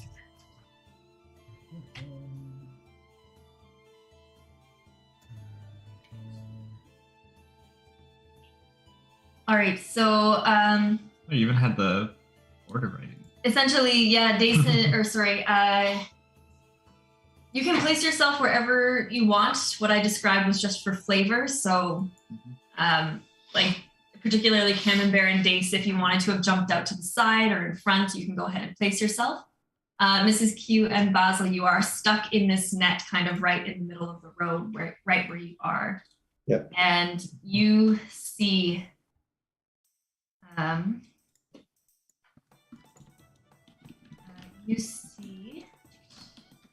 next to Camembert and Dace, you see a small gerbine with a very fancy hat step out alongside a massive humble folk that none of you have actually encountered just yet. And behind you, Apoc, behind the carts where you and Eliza are. Eliza is stuck in the net with you. You see two Apoc sort of standing all angry-faced and ready to attack. All right, let's do this. Give me a second.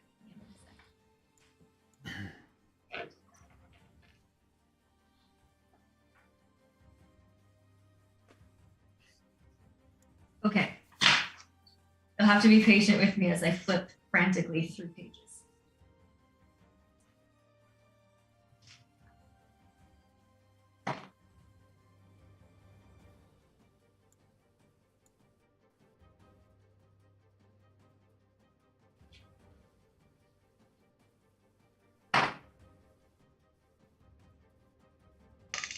All right, 25 to 20.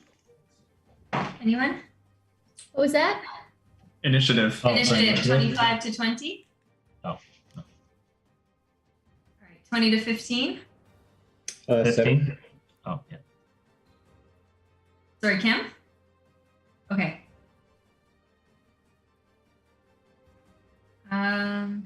Dace, what did you have? 15. And Basil? 17.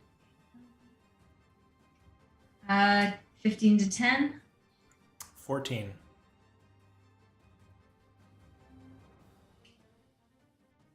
10 to 5.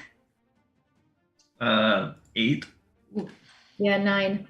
Okay, so Mrs. Q. Excuse me. I didn't have these written. No, didn't have. Q and Apoc. It's a decent grouping. Mhm. All right. So caught a little bit off guard, Apoc still having one hand on the cart. The two Mapocs have behind you have the jump on you to start with. And they are both going to pull out one is going to pull out their short sword, the other their short bow. And one is going to rush towards you and Eliza and take one swipe towards you. And that is going to be a dirty 20 to hit. For me? For you.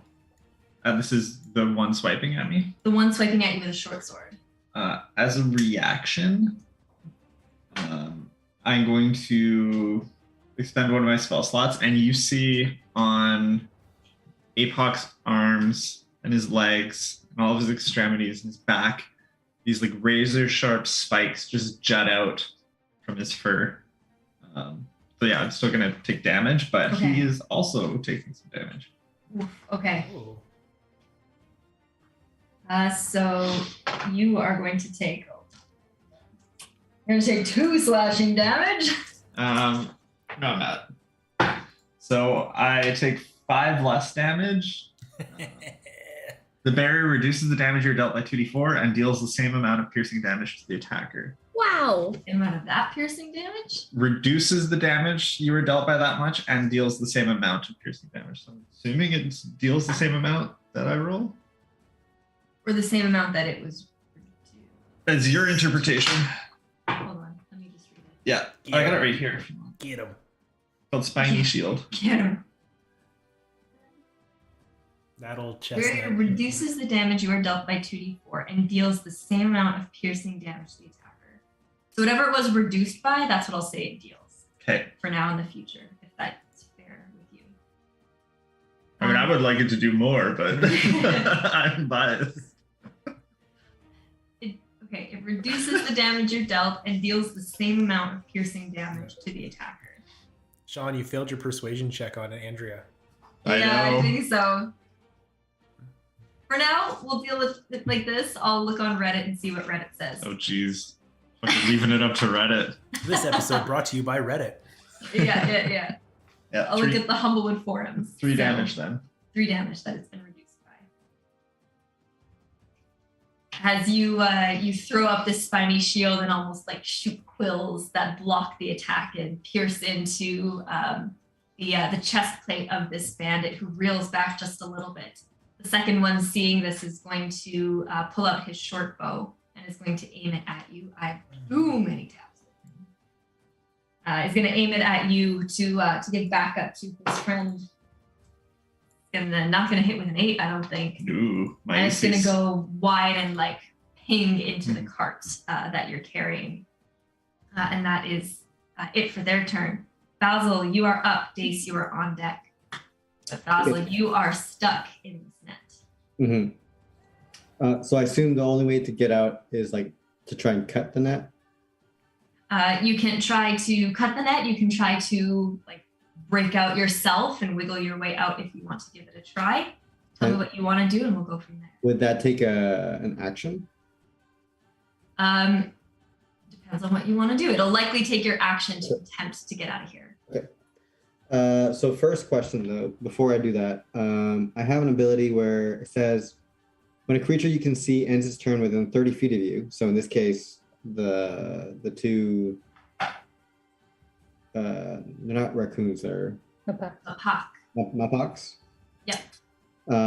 You can use your reaction to do something. Now, can in this case, because I am in this net, can I do a reaction?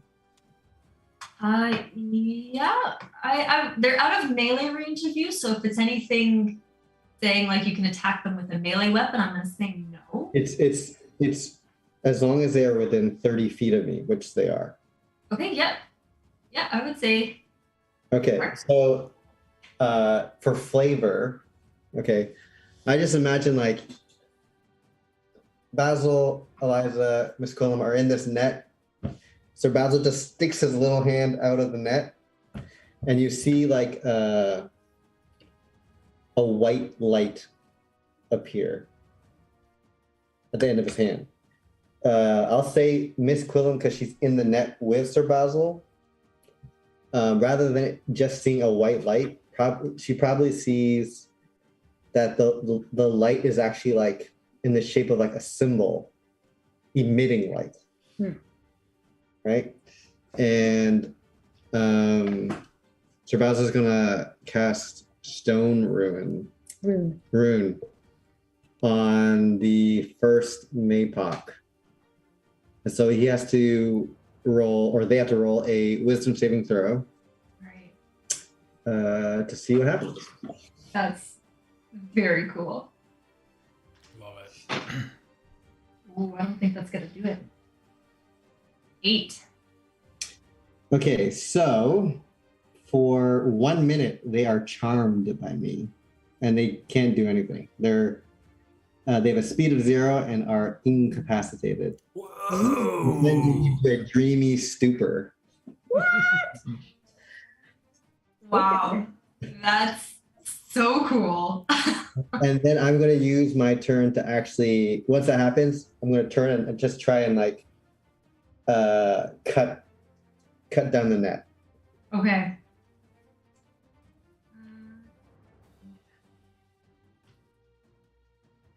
All right, so you see in front of you this Mapoc bandit who just tried to cut into Apoc with a few spiny quills sticking out of his chest. Suddenly kind of go completely bleary-eyed and just sort of slowly kind of like move his sword back and forth as he is charmed by you. You're trying to cut yourself and Mrs. Q out of the net. Go ahead and make an attack roll against the very thick rope of this net to try and cut yourself free. That's a nat 20. Woo-hoo! Easy enough. You're able to cut yourself through this rope, and you and Mrs. Q give a little, like you're 2 feet off the ground, and you give a little as you fall back to the ground. You are prone, so you are kind of like on your side, on your back, but you are no longer kind of restrained by this net. Okay. Caught up in this. Love it. Nice. Should I do this? It's a bonus action. So okay, so I still have a bonus action, correct? You used your reaction, so you have no more reaction this round. You used your action. You do have a bonus action in your movement. Okay. So can I use my movement to get back up? So it uses half your movement. So you can definitely do that and get back up, and you only have 15 feet if you want to move anywhere now. Okay. How close is the big Elk guy. the stag? So this one doesn't have a grid. Your little picture is about 5 feet, so he's about 20 feet away from you. They're about 20 feet away from you. Okay, so I can't get close. In that case, okay. All right, here's what I'm gonna do. All right. Okay, so I land. So rather just like quickly kind of like imagine he just throws the net off of him standing up, and he yells out, "Gaspar, give me strength!" And he like closes his visor down on his face, and his hair's just like stand up on end. His ears are pointed right up. His tail's like pointing straight out. And he rushes towards the second Mapoc. But as he passes, or I'll tell you what, maybe he leaps. He leaps for the second Mapoc. Okay. And as he leaps in the air, you notice that. So I guess it would be Apoc and Miss Quillam and Eliza notice that like his shape seems to get a little bigger, and he lands right in front of the second Mapoc.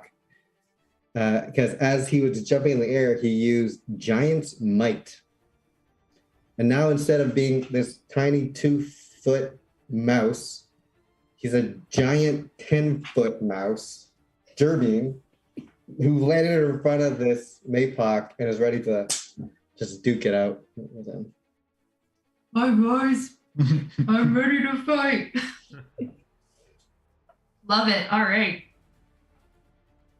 As Basil enters the battlefield with an amazing first turn, screaming in the front face of this Apoc. Dace, you are up. Cam, you're on deck.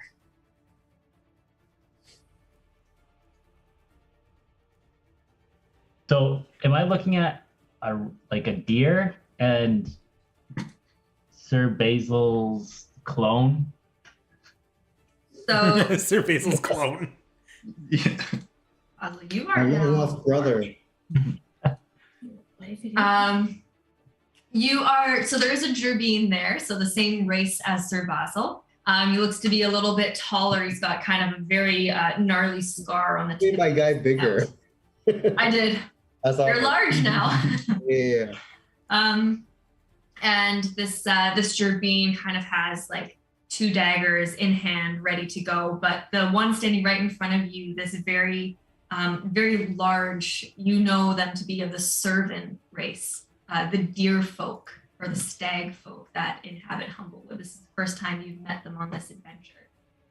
They are big with this very impressive set of antlers.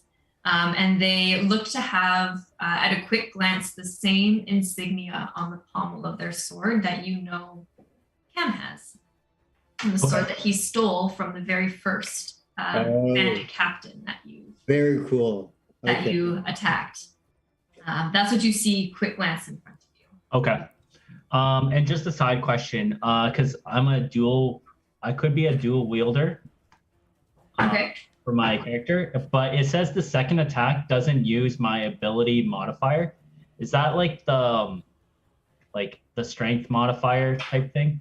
Yes. For your So damage. if it's like 1d6 plus 3, I don't add the plus 3. Correct. Oh, okay, cool. I'm gonna attack the deer. Actually, I'm gonna activate rage first. Activate rage. Yeah, you can definitely make it up to the servant for sure. And you can go ahead and as you run, I don't know if birds can snarl, but you do the equivalent of what a snarl is. Hoot, hoot, Hoot, hoot. hoot. So intimidating. And because he's pretty tall, eh? He's pretty tall. Pretty tall. He's Okay. like up to like 7.5 feet tall kind of situation. All right, so yeah, I jump up and I have my great axe and I'm gonna attack him. And while I'm I'll hit first.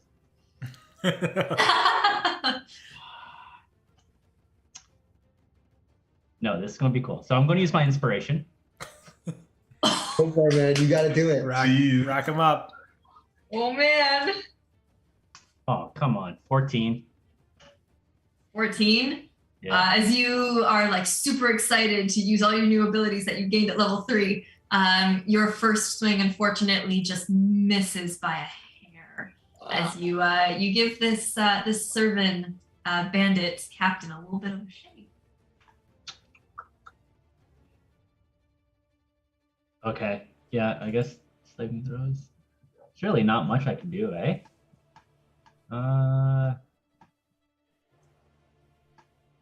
So I'd be like right in front of him. Yeah, so you used about like 10 feet of your movement, your bonus action to rage, and you did take your attack. So all you have is another 20 feet of movement. Yeah, but if I do move away, it's like an opportunity attack. Likely. I'm gonna climb up this tree right here. Oh, kitty. Oh, climbing a tree. We're going to climb up the tree. Yeah, like hopefully and find a branch that like overlooks the battleground, so I can like do a. Hey, like it. Feathery elbow. Yes. He's All got right. How far? weapons, claws, but then he people elbows. Eric, real quick, climbing, is that a check or just your movement? It's your call, depending if they have a climbing speed. So I don't think he does. So It would be advantage on strength or athletic. Yeah, that's why I want to know. Yeah, Alan. so athletics check would be Okay. Yeah, so go ahead as you sneak away. He is going to take a swing at you, but go ahead and make the athletics check, Dace. If I rolled a 1 plus a 5, is that a 6 or a 1? You rolled a 1. Plus a 5. Oh, a 1 is a 1, my friend. Yeah. Ah, Okay, so as you run away, you see the servant captain pull out this long scimitar, this curved wicked blade, as he takes a swipe towards you, and I believe that's gonna hit with a 22. nope. Hey, pick on someone your own size. I'm not kidding. Yeah, it does hit. All right. For a As second, you your arm is intense. I'm gonna cast silvery barbs as I yell out, "Pick on someone your own size," and give them disadvantage. disadvantage on the attack. Yes, please. My boy. I can only do it if they hit. Like I can't just. Got it. Okay. So at disadvantage that would be a 13. Doesn't hit. Oh. As he goes to swing out and the scimitar just misses you. However, knowing that you were that close to being hit without Cam's help, you're a little unstable on your feet as you attempt to climb up this tree, reach for the branch, miss, and as you land, you are going to take 3 points of bludgeoning damage just for falling the 10 feet back down to the ground. But that is going to be your turn, Dace. Cam, you are up. Okay. So after I yell that out, I look over to the gerbine in front of me. I look over to the giant gerbine. Like, all right, we'll have to unpack that later. Look back over to the little gerbine. Look down at my armor where that oil hole is. Yes. We're gonna do this again. Whoa. And Hugh is gonna fly out towards the gerbine and try and distract him. Okay. And as he does, I'm gonna run up and stab the gerbine in the stomach. With my Okay. dagger. So he's using the help action, I take it? Yeah. Oh, if you had a different plan, go for it. That works too. So that'll be a cheat out. 18 to hit. 17 to hit. With the roaring 17 to blade. hit? Yep. Was that with advantage if Hugh is helping? Correct. Okay, yeah, that definitely hits. Okay, so that's a sneak attack. As It he's is. thrown off.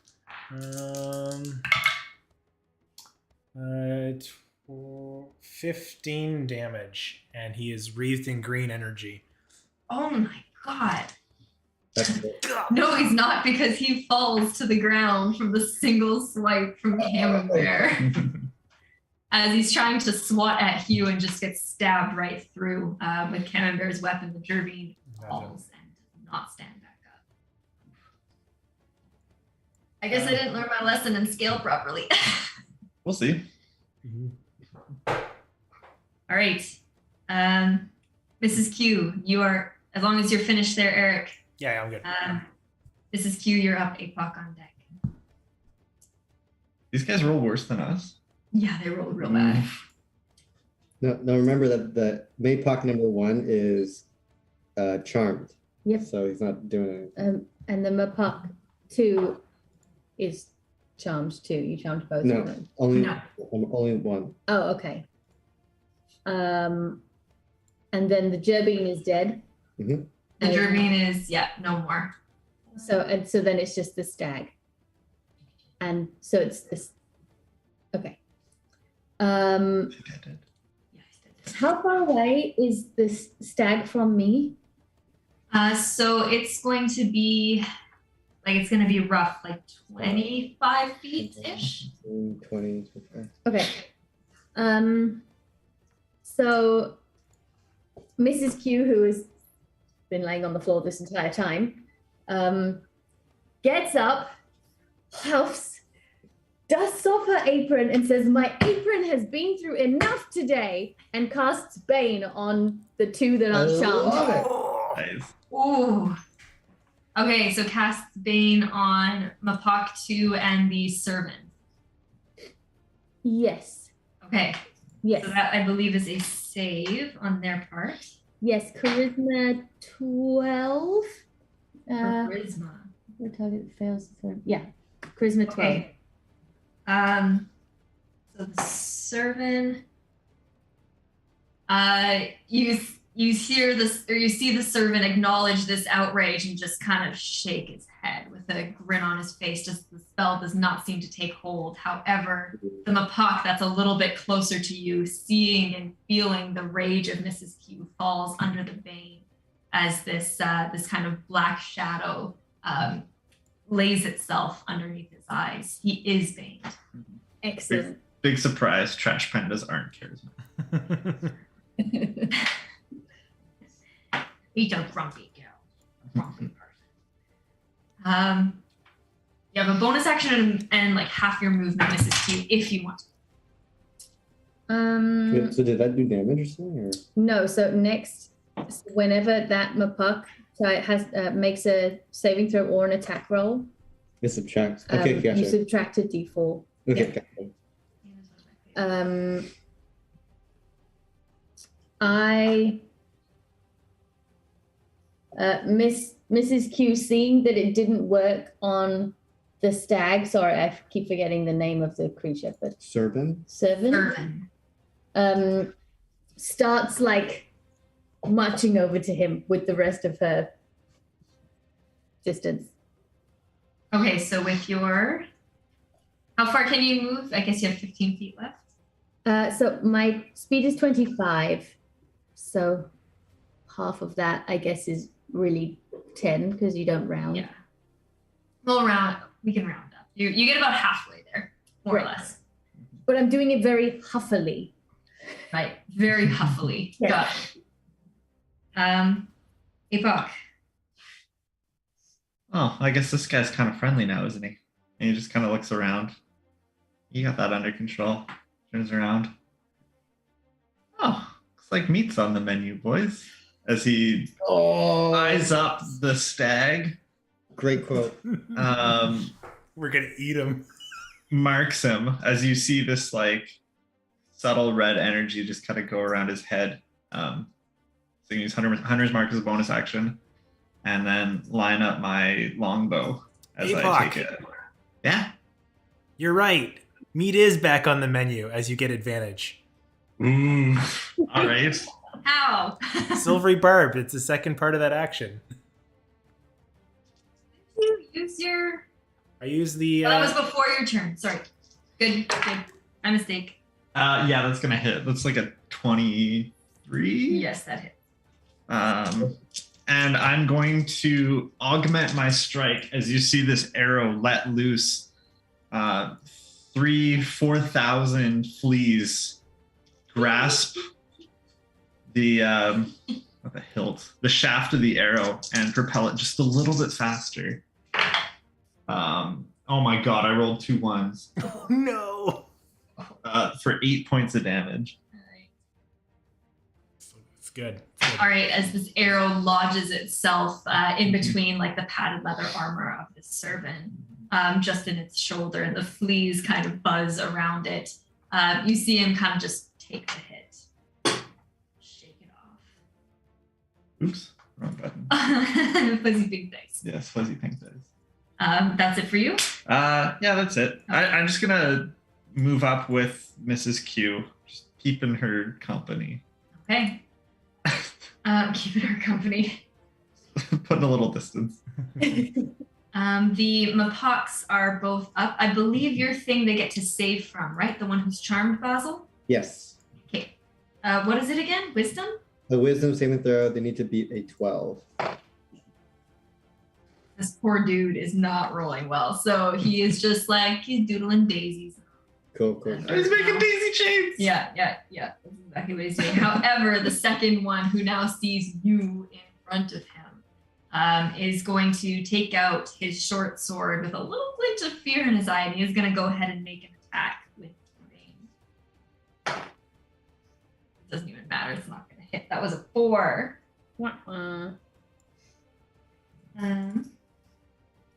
Yeah, as he goes to kind of swing and is just sort of shaking in his boots between the awful feeling that's come over him and the massive ravine. Basil, you are up. Dace, you're on deck.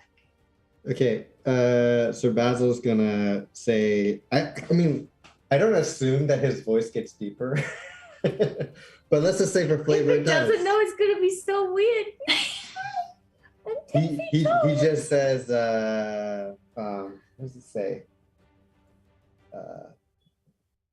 Puny Apoc. With his great sword, which is no longer really that looking, doesn't look that great because of his big size. It looks normal size. Yeah. Swings uppercut at this Apoc. The non-charmed one, I'm assuming. What? Mapoc 2, the one that's not charmed. Okay, Yes, yeah, go for it.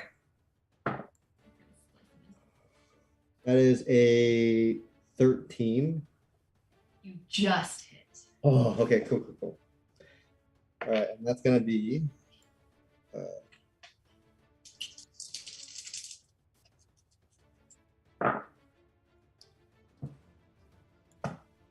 3. yeah, because You get an extra. because of Giant's Might. Wow. I do extra damage. That's so cool. That's 15 damage. Nice. Oh my god. You literally slice this Mapoc in half. Hey. That was like almost double the hit points that he has. Oh my god. And then just for kicks, I'm gonna go ahead and Wait. use my action surge. I'm gonna turn around and okay, hold on. So if I switch weapons, what is that? Does that mess with my movement or? No, switching weapons is a free action. You're good. Okay, I'll say I turn around and I just like whip up my longbow and like launch an arrow at this servant. Servant, go for it. Now, when you get bigger, do your weapons get bigger? That's the question. I It's mean, like a little. I said no because But your armor does? let me read. Okay. Oh yeah. Is armor the same size too? And it just goes to like, yeah. You become large along with anything you are wearing. There you go. Wielding. Okay. Probably not the same as wielding. Yeah.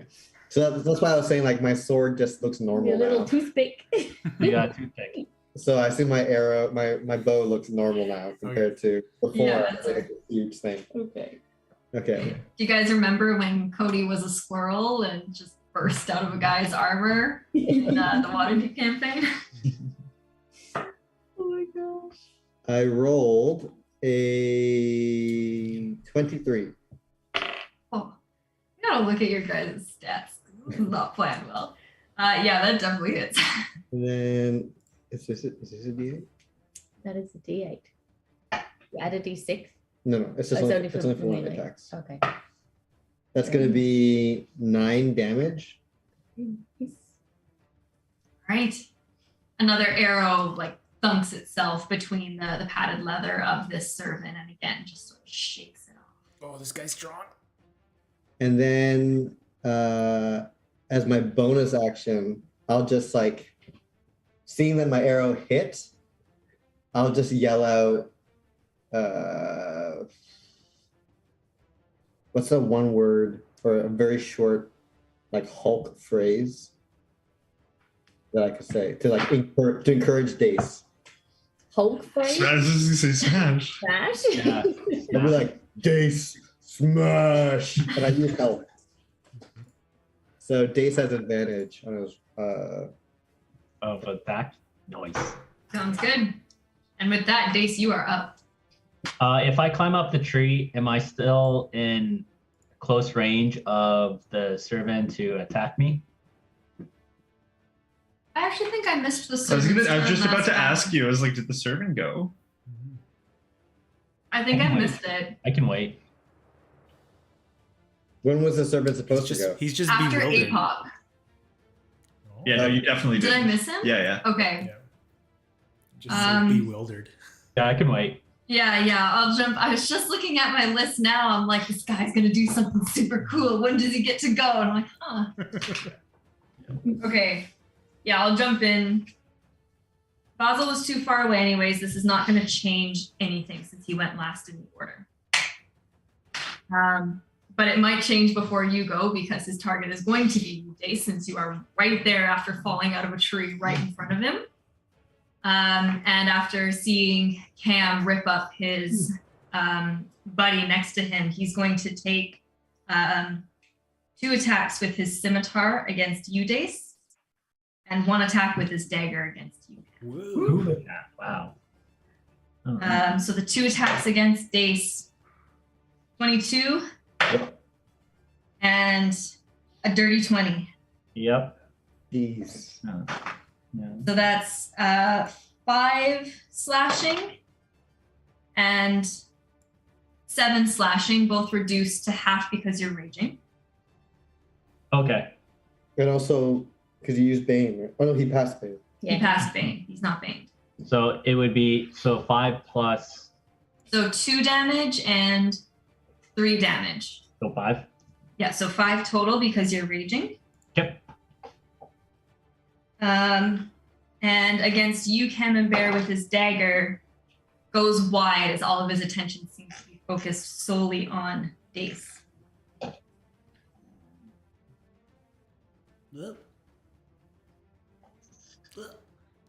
And what he's going to do, seeing 2 of his men down.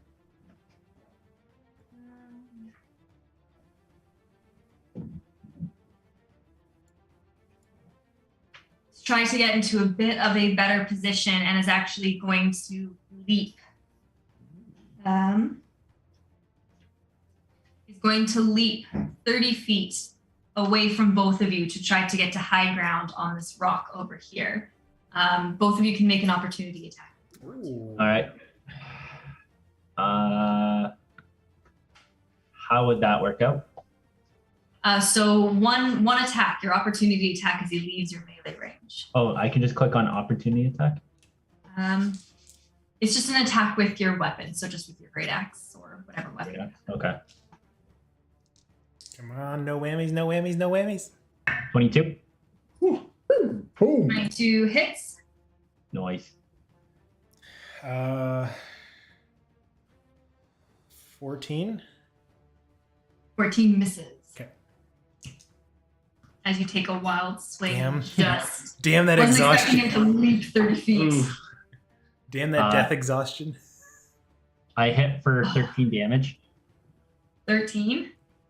Nice. Oh, wow. You take more of a chunk out of him than he expected as he just holds his side, landing on the rocks, now having some high ground to kind of work with and out of reach of you just for now. Thanks for letting me jump in, but Dace, you are back up. So he's 30. Oh, wow. Okay. So he has a range of 30 feet. He's probably 25 feet away from you. Yeah, I'm still climbing the tree. You're going to climb the tree that's right there. I'm going to climb the tree. All right. Strength check. Or, I mean, would it be strength? Would it be acrobatics? Athletics. But Basil did give you some help. Do this. Okay. Oh, wait. With advantage? Well, I mean, you either use it here or you use it. Well, it depends. If I use help, does that mean for all his rolls he has advantage right now? Let me take a look. Does it say for... It's just the next one, I think. I think it's just the next one, unless your ability says something different. No, it just says use the help action. Okay, so yeah, for the next roll, whatever you choose. Yeah. Okay, for the next roll. So you could use it here, or you could use it for, like, you can choose which roll, right? Yeah, I just want to. No. It's the next roll. Okay, got it. Okay, so it's this roll You then. have to use it now. Oh, with the advantage? Yeah. Okay. Let me re-roll then.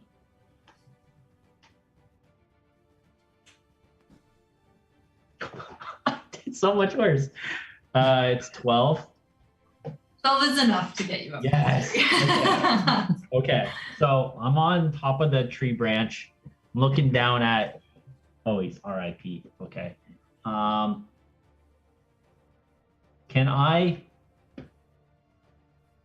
glide over to Servan? Because I have wings, right? Can I glide? Oh, you're trying to glide? Can I glide? I think you can. We do like a Batman move. Yeah. Yeah. Is there a range on your glide?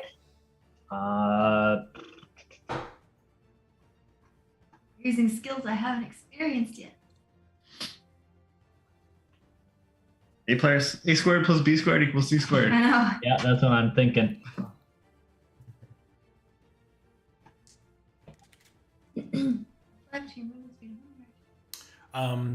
You're at least. Oh, No, let's go ahead. I was just reading it over.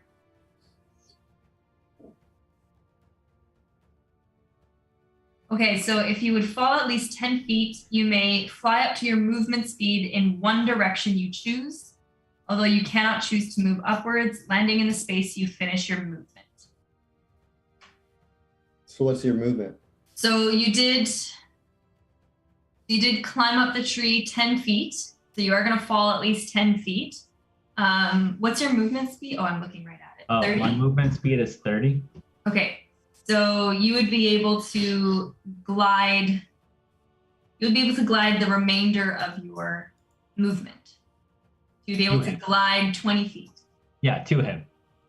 To him. Yes. Okay. So you would be landing kind of like right in front of him. You don't quite make it all the way to him. Oh.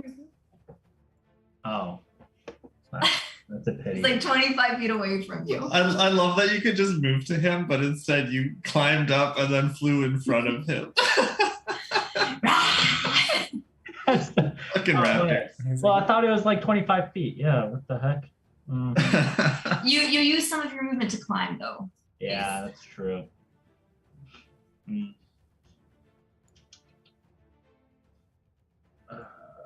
What if you jumped and got like a higher, It's still you have to be at least perfectly 90 degrees up. Is it like slant? I don't know.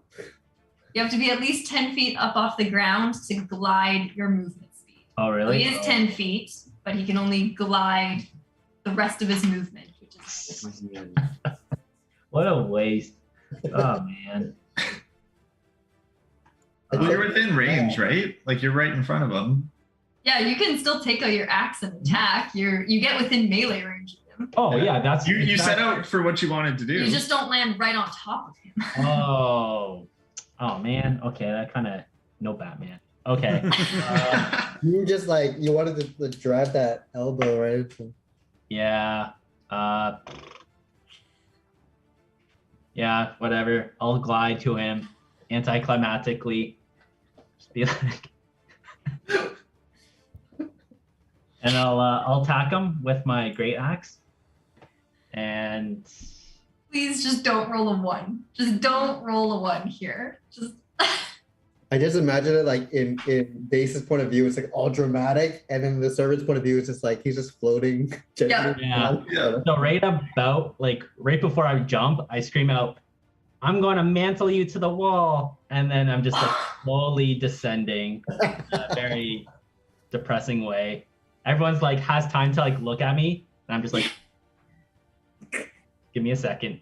A little tired from all the exercise a couple days ago.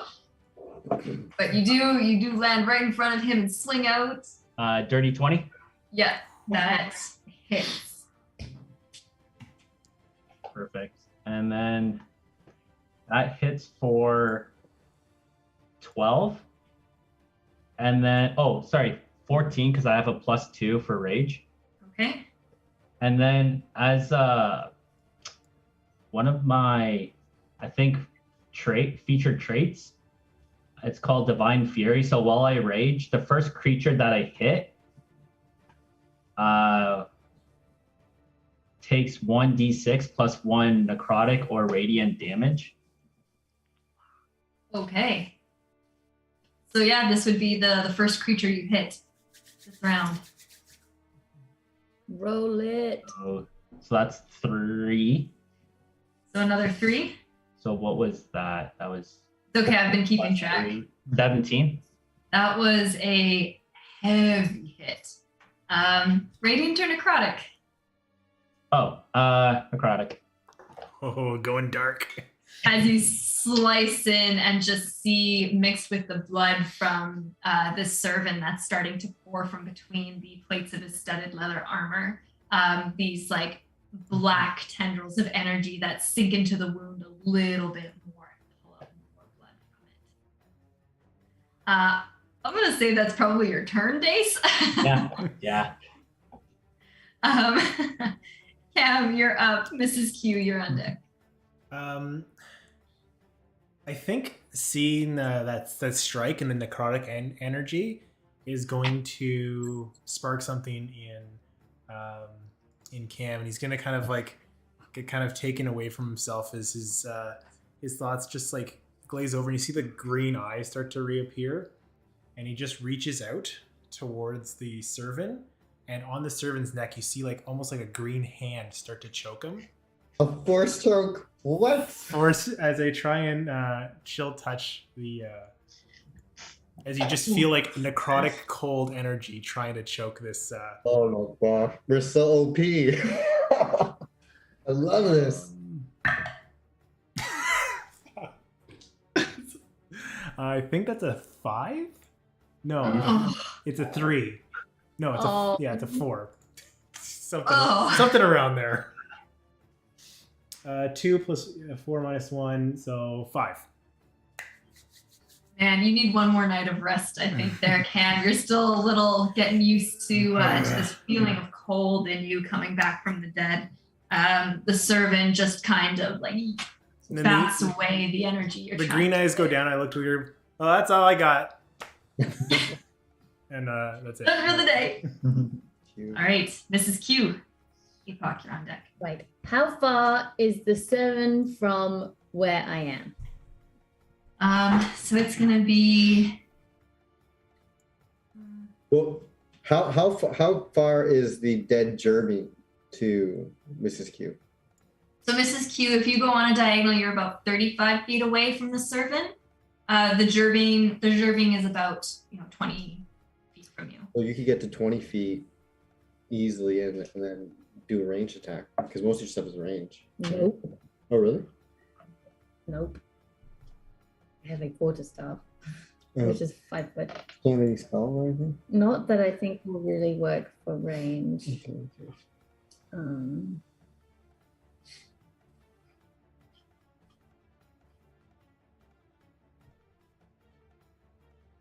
Oh, I didn't. Arg!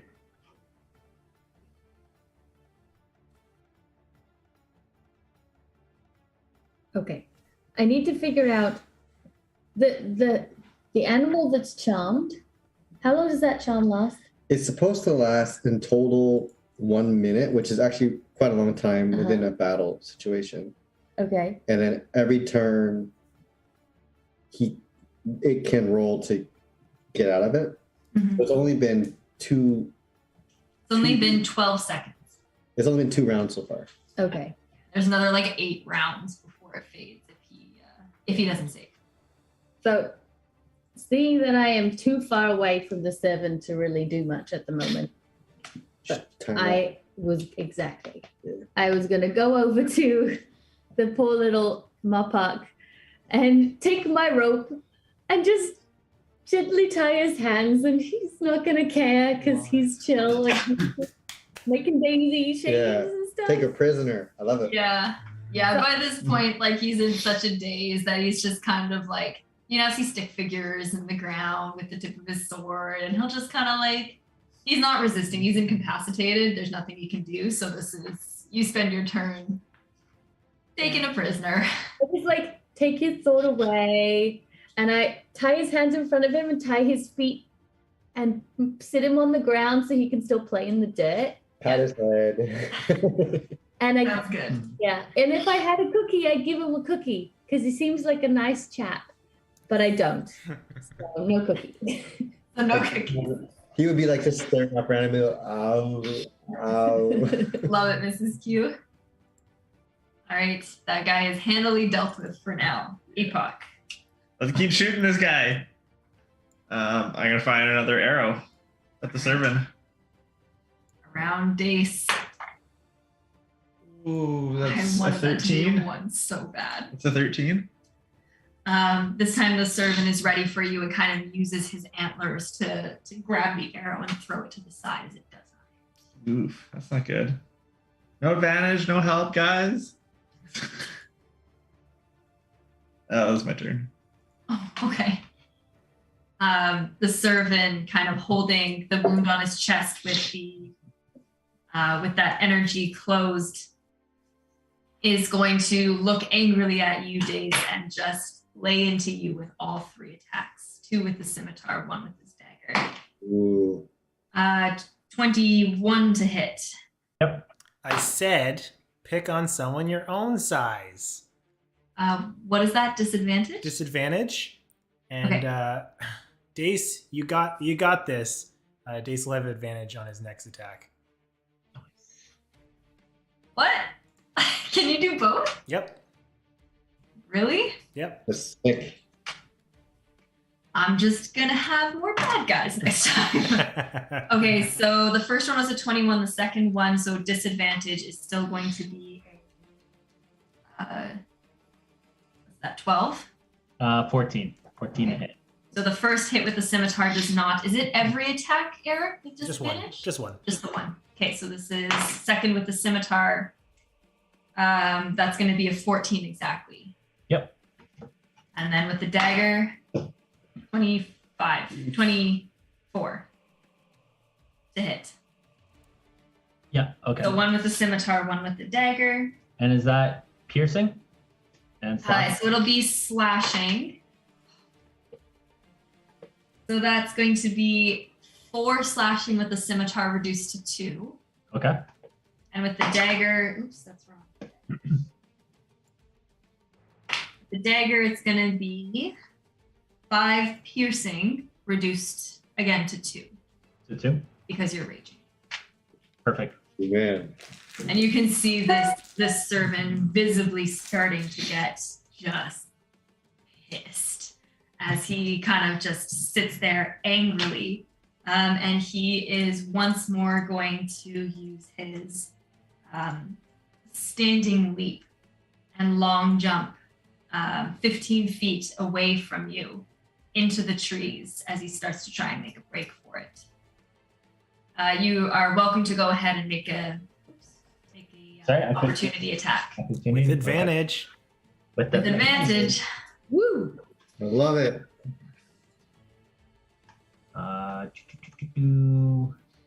That is 20. Dirty 20. Yeah, that will hit. Drop him now. Do it. Go. Is that also with advantage? Oh no, sorry, never mind. Nope. It is 14. 14. All right, as you take another chunk out of this guy, he's going to land, kind of drop to one knee, holding the back of the side of him where he just got hit, and then continue running another. Continue running another. Here we go, 15 feet, as he uses the rest of his movement to sprint away. Can't grab him. Do you have the hand selected? Yeah, no, I'm good. Okay. As he just starts booking it away from you, realizing that the tides are not in his favor. That is going to be it for his turn. The Apoc, who is charmed and chained, is going to try to roll out of it. And he's going to fail because he's rolled a 3 times. Basil. Okay, so I have 30 feet of movement, which can get me either to where it pretty much gets me to where Cam and Apoc are, or if I kind of cut into the forest, I'm guessing it kind of puts me somewhere around like here, maybe. So keep in mind, you're now in a heavily forested area with a bunch of trees that are blocking your view. Yeah. You did not see. Okay, you have to leave, Dennis. Sorry, I just saw that. I'm so sorry, guys. No. No, it's all good. That's okay. We're about to be ending anyway, so no worries, Dennis. I'll watch the remaining time on the YouTube. Say hi to Martine for us. Yeah. We'll do. Tell her we miss her. See ya. Take care, everyone. Bye. You didn't really see that final round with the servant. Everything from when he leapt onto the rocks, you were unable to really get a good eye on without there being trees in the way. So you know that's where your friends are, but you don't know that he just bolted. You can't quite see through the trees. Just as a heads up for what Basil knows. Okay. So I guess that means I would, for 30 feet, I would make it over to where they were. And then from where I am, through the trees, would I see the servant? No, from where you are, from where the group of you are, like you would have Dace and Apoc would have seen the servant jump away and start booking it, but would have lost sight of him by now in the trees. If you want to spend an action to try and perceive or like really focus in through the trees, there's a chance you might see where the servant went. But for right now, your view is blocked. Think of standing, on the trails of the green belt in summer, trying to see through those really thick trees. Should I flip for it? It's a different day. It is a different day. You can still use your action. You can do anything after you use that. Oh, you're right. Oh no, this guy's gonna get away.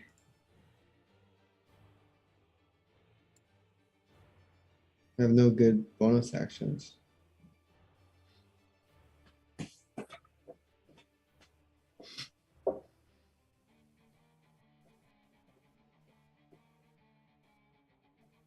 So if I use the action to like look or perceive for this guy, that means then I would have to use a bonus action to try and go after him or try and attack or something. Unless you can use your bonus action to like attack or dash.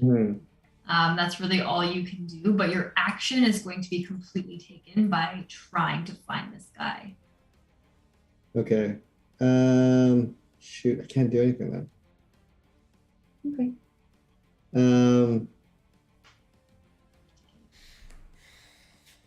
You may just have to accept that he got away.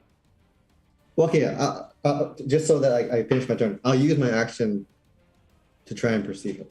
Okay, go ahead and make a perception check. Okay.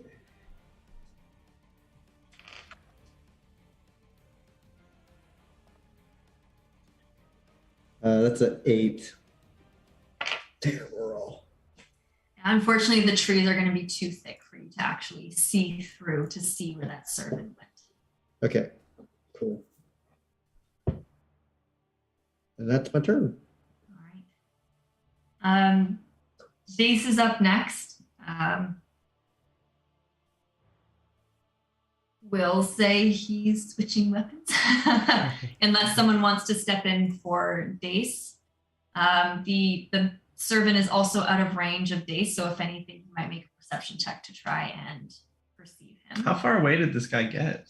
So It's he 15 yard leap, right? He was able to leap 15 feet, and then he was able to book it another like 20 feet into the trees, into the thicket. Wow. Does Dace have a bow or anything? If he doesn't have a bow, then he's not going to be able to catch him, but he can probably run to him. I But feel like Dace would try to climb a tree. Not gonna Yeah. lie. Want to get that higher vantage point. Sure, Dace will climb a tree. I'll pull up his stats here. Dace will try and climb a tree with athletics. Closest tree to him. He'll be able to do it. Yay. So he'll be able to climb this tree like right here. He'll be able to get like 10, 15 feet up off the ground to look. These trees are massive. They're huge. So like 15 feet off the ground is still a pretty good vantage point. And as he tries to look through the canopy, we'll give him a perception check. That's not bad. With a 14 on perception, Dace is able to not quite see the servant themselves, but start seeing where foliage is moving as the servant is moving through, and will be able to kind of yell down to you and point into the forest. That will be Dace's turn. Cam, this is Q, you're on deck. I was like, Hugh, find him for me, and have Hugh fly through the brush to get to him, and I'm gonna also run in after. If Hugh, traveling 30 feet, I don't know if it's slowed down or not, can get to him, I'll have him use the help action. As I run through the brush, how far can I get into the bush with my movement? With your movement? Okay, so now because you are off the road, we're into a bit more of a difficult terrain with all of the foliage kind of like bumping up. So if I run in, like watching him jump away, and then assuming he's going away from us, I run into the bush as well and bonus action dash to try and catch him. Am I able to catch up to him, or at least see him? Okay. Bonus action dash. Oh yeah, your bonus action dash. So that would be a total of, what's your movement speed? I think that's probably that would be 30 enough. feet total if it's difficult. 30 terrain. feet total.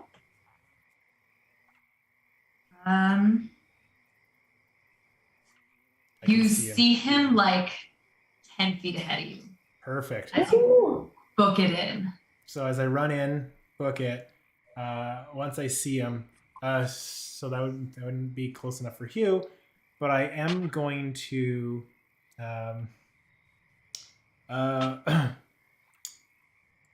what's this? Yeah. Once nervous, twice shy. Is that how it goes? And I'm gonna try and strangle him again.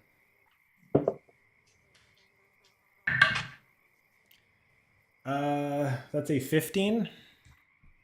As he sees you coming and hears you coming, he's going to turn at the very last minute and parry. Oh wait, it's not a melee attack, is it?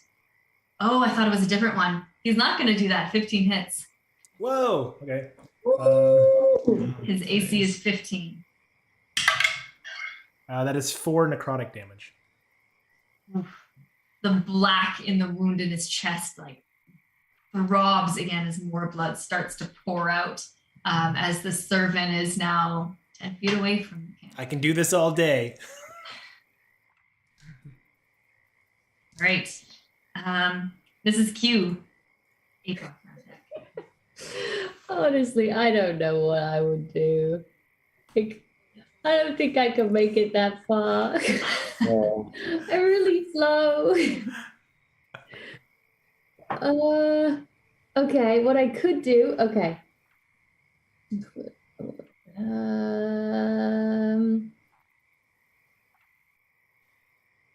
Okay, we'll try this.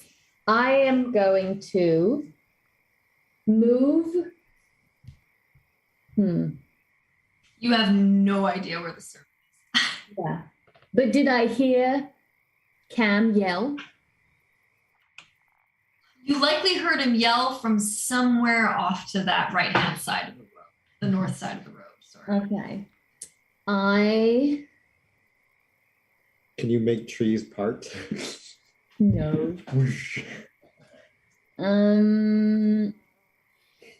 I will. I don't know. I'm just gonna do what the only thing I can think of. I'm gonna head in the direction of where I heard the noises. What's your movement? 25, but I don't know if I would be slowed down around here because of the terrain, because I'm off the road. So I don't know if. So as soon as you leave the road, it is going to start getting into difficult terrain if you're trying to like move it through. So that means half speed. Half speed. Okay. So I make it what? 25 divided by 2. 12.5. Really like only Yeah, 8? so like 15 feet, just round up. Okay. And it would take an action to see if I can see. To see if you can perceive him. Perceive him, okay. But I don't think I only have one action, so I don't think it would actually be very helpful. Ugh! Dag nabbit. Is there anything you can do to bolster Cam? You also can't see Cam at this point. Yeah, I can't see diddly. After this, we need to go do a search to find Miss Quillam. Yeah. Yeah. Listen. Hang on. Can I? Let's see. Can I?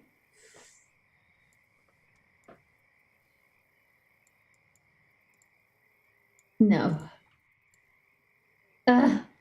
Okay. I guess I'll use my action to try and perceive then. All right, go ahead and make a perception check. I'm looking for either of them. Yep, that's it. Good roll, huh? So that is 21. 21, holy smokes.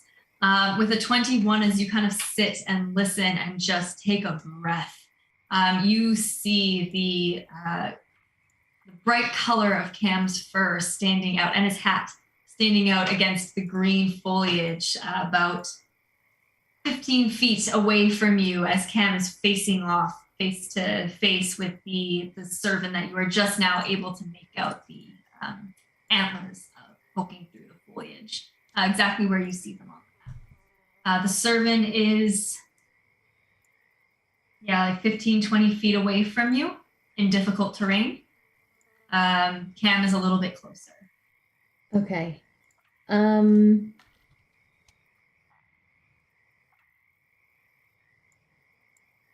I will,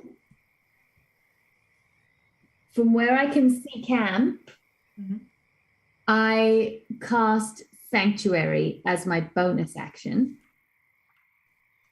Nice. Yeah. So I don't know exactly how this works. Thanks, Mrs. Q. No problem. Sorry, I can't get there quicker. I'm surprised you got this far. Hey. You are. Well, it's tough. It's tough terrain, and I don't want you to get hurt. So if the servant tries to attack, Yeah. Then they have to succeed on a wisdom saving throw, and on a failed save, they have to choose a new target or lose the attack or spell. Cool. Although I think this guy Okay. keep booking it. We'll see. Whew, all right. That's unfortunate. Okay. All right. So Sanctuary on Cam. There's a little shimmer that covers over his armor. Apoc, you are up. Yeah, I'm heading into the woods, going after the servant. Yeah, we got it. Probably get about here with Yep. my speed. Yep. Now, I do have him marked with Hunter's Mark. Yes. So I'm hoping that can help me find him without spending an action to do it. Like, There's a tracking feature. well, Hunter's Mark, like, you do get advantage on wisdom, perception, or survival checks to find the creature, but I don't know what that means for like creatures that just got out of sight. Like,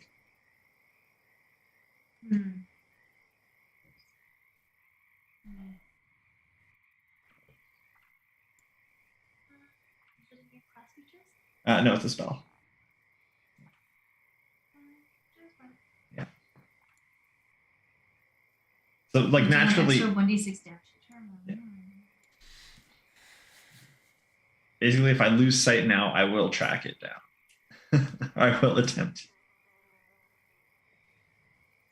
Yeah, I mean, he's out of sight, right?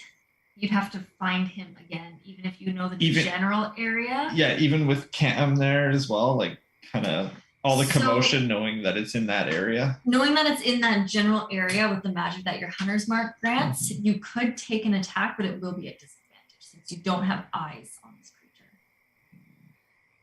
You're just kind of guessing based on where Cam is facing, where your hunter's mark is kind of pulsing from. I'll take a shot. Worst thing is we can just keep going after it. Like anyways. Get him. I have faith in you. Nope. No? Nope. It's a nat one. It's a 1 and a 3. Oh no. Oh, Wow. These dice suck today. as you're trying to run through, you trip a little bit and your arrow goes a little bit. Don't hit me. Um, Don't hit me. Cam, you're kind of right in the way, aren't you? Don't. Roll one more dice. What And one? this is going to be against Cam's AC. You missed the servant. Oh yeah, that hits Cam. But Cam if has, it's an attack roll, it's a dirty 20. Yeah. but Cam has sanctuary. Would that affect it? It's whoever targets the creature, right? Okay, so because you didn't actually target them. Yeah, this is more of a friendly fire kind of situation. I'm like looking yeah. I'm looking the other way. Where do you shoot me? I mean, if I'm shooting, it's probably a full shot, right? Yeah. Yes. You're But not no, marked. like hunter's mark. You're not marked. No. But like I'm facing away from you. So I've rolled 2 1s on my 8. oh, there you go. So that's 6 points of piercing damage. Love it. And you get a bunch of fleas on you too. It's kind of gross. Nice. I feel like I get shot in the back or like in the Yeah. ass or something. Yeah, son of. Yeah, right, yeah. right, like arrow in your butt cheek, Okay. or like in the apple of your butt cheek pocket. I've had more damage cast by friendly fire than anything else. I think so. Okay. Okay. All right. I love you, buddy, but that hurt. What? Did I get it? Yeah, good job. Yay! I'll keep shooting there then. Okay. All right. That's amazing. All right, so the servant is going to, kind of hearing all of the commotion around it, knows that Cam is there, knows that Cam's the only one there that he can see, would have started to take a step towards you, drawing both the scimitar and the dagger. And then seeing the shimmer from Mrs. Q's spell and hearing your conversation with Apoc is going to think better of it, and it's just going to keep looking it away. In this case, self-preservation is winning out in this fight. And he is going to use all of his movement and action, as well as his long jump, to once again Oh boy. move So- deeper into Is the this guy forest. gone? Okay.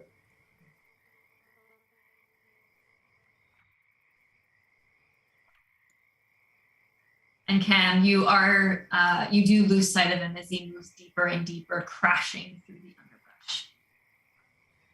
underbrush. This poor Apoc. I'm going to use this dice to see if he's able to break the spell. That was a 2. Wow, this guy, he's just hanging out. Loving life, living his best life. Yeah. Basil, you are up. He's gone. Yeah, I think. Yeah, I think he's pretty much gone. So, so Basil's gonna go back to the Maypot and just pick him up under his arm. And All right. the goal is to pick him up and bring him back to the group, but that's all I can do at a time. All right. I'm going to say Dace is probably going to make another perception check from where he is. No, he's going to glide down. He's going to leap off and he's going to glide down, and he will be able to make it to like just in front of Cam where he last saw the servant. You see him flying by you, Cam, with his great axe out as he chops through the underbrush. There's nothing there. Okay. Can Mrs. Q Apoc unless there's any last thing you wanted to do. I'm gonna try one last time to see if I can run in, dash, and see him. All right, go for it. So I run in, I dash to try and get closer. Can I see him? That's 35 feet of movement. 30 total. 30 total. From where you are dashing in that far, you don't see him. You can use your action to make a perception check if you want. You don't outright come face to face with him. Okay. Because if I wanted to try and use my spell again, would that be a disadvantage? Just to like try and find him in the brush? You can take a guess as to where he is. Is there a range on your spell? 120 feet. Okay, yeah, you can take a random guess as to where he is. That's a 7 to hit, so. Unfortunately, nothing. All right. Well, I think he got away, guys. I think he got away. Yeah, we can take an hour to track him if we want. We don't have to get him right now. Yeah, I'll have Hugh fly up and try and watch where the brush is going and follow him. Okay. Mm-hmm. Yeah, you can definitely have Hugh fly up and just try and track him. Apoc, I guess you still feel the pain of your mark as it slowly starts to get farther and farther away, moving actually quite quickly, despite the underbrush. Good things he's leaving a pretty big trail of blood. Yeah, he was pretty hurt. So, and he can't heal. Oh no, he can. I didn't get him. Yeah. No, I did hit him. He can't heal. Perfect. What? That force choke prevents healing for a little bit. Hey, sick. Like Well, 6 seconds. 6 seconds. Research here. Oh, 6 6 seconds. seconds. Okay. That's wild. All right. As you all slowly start to reconvene back on the road with the one that you did actually manage to capture, we'll end it there and pick it up wait. right. This might help. As I pull out some manacles, we just slap him on the There you potch. go. I'm going to roll one more time and see if he comes out of it. 5. Gosh. He's there for another 30 seconds. Jeez. We'll pick up right there on the road after combat ends next session. Cool. Awesome. Escape of one and the capture of one. Great session. Yeah. Yeah, that was good.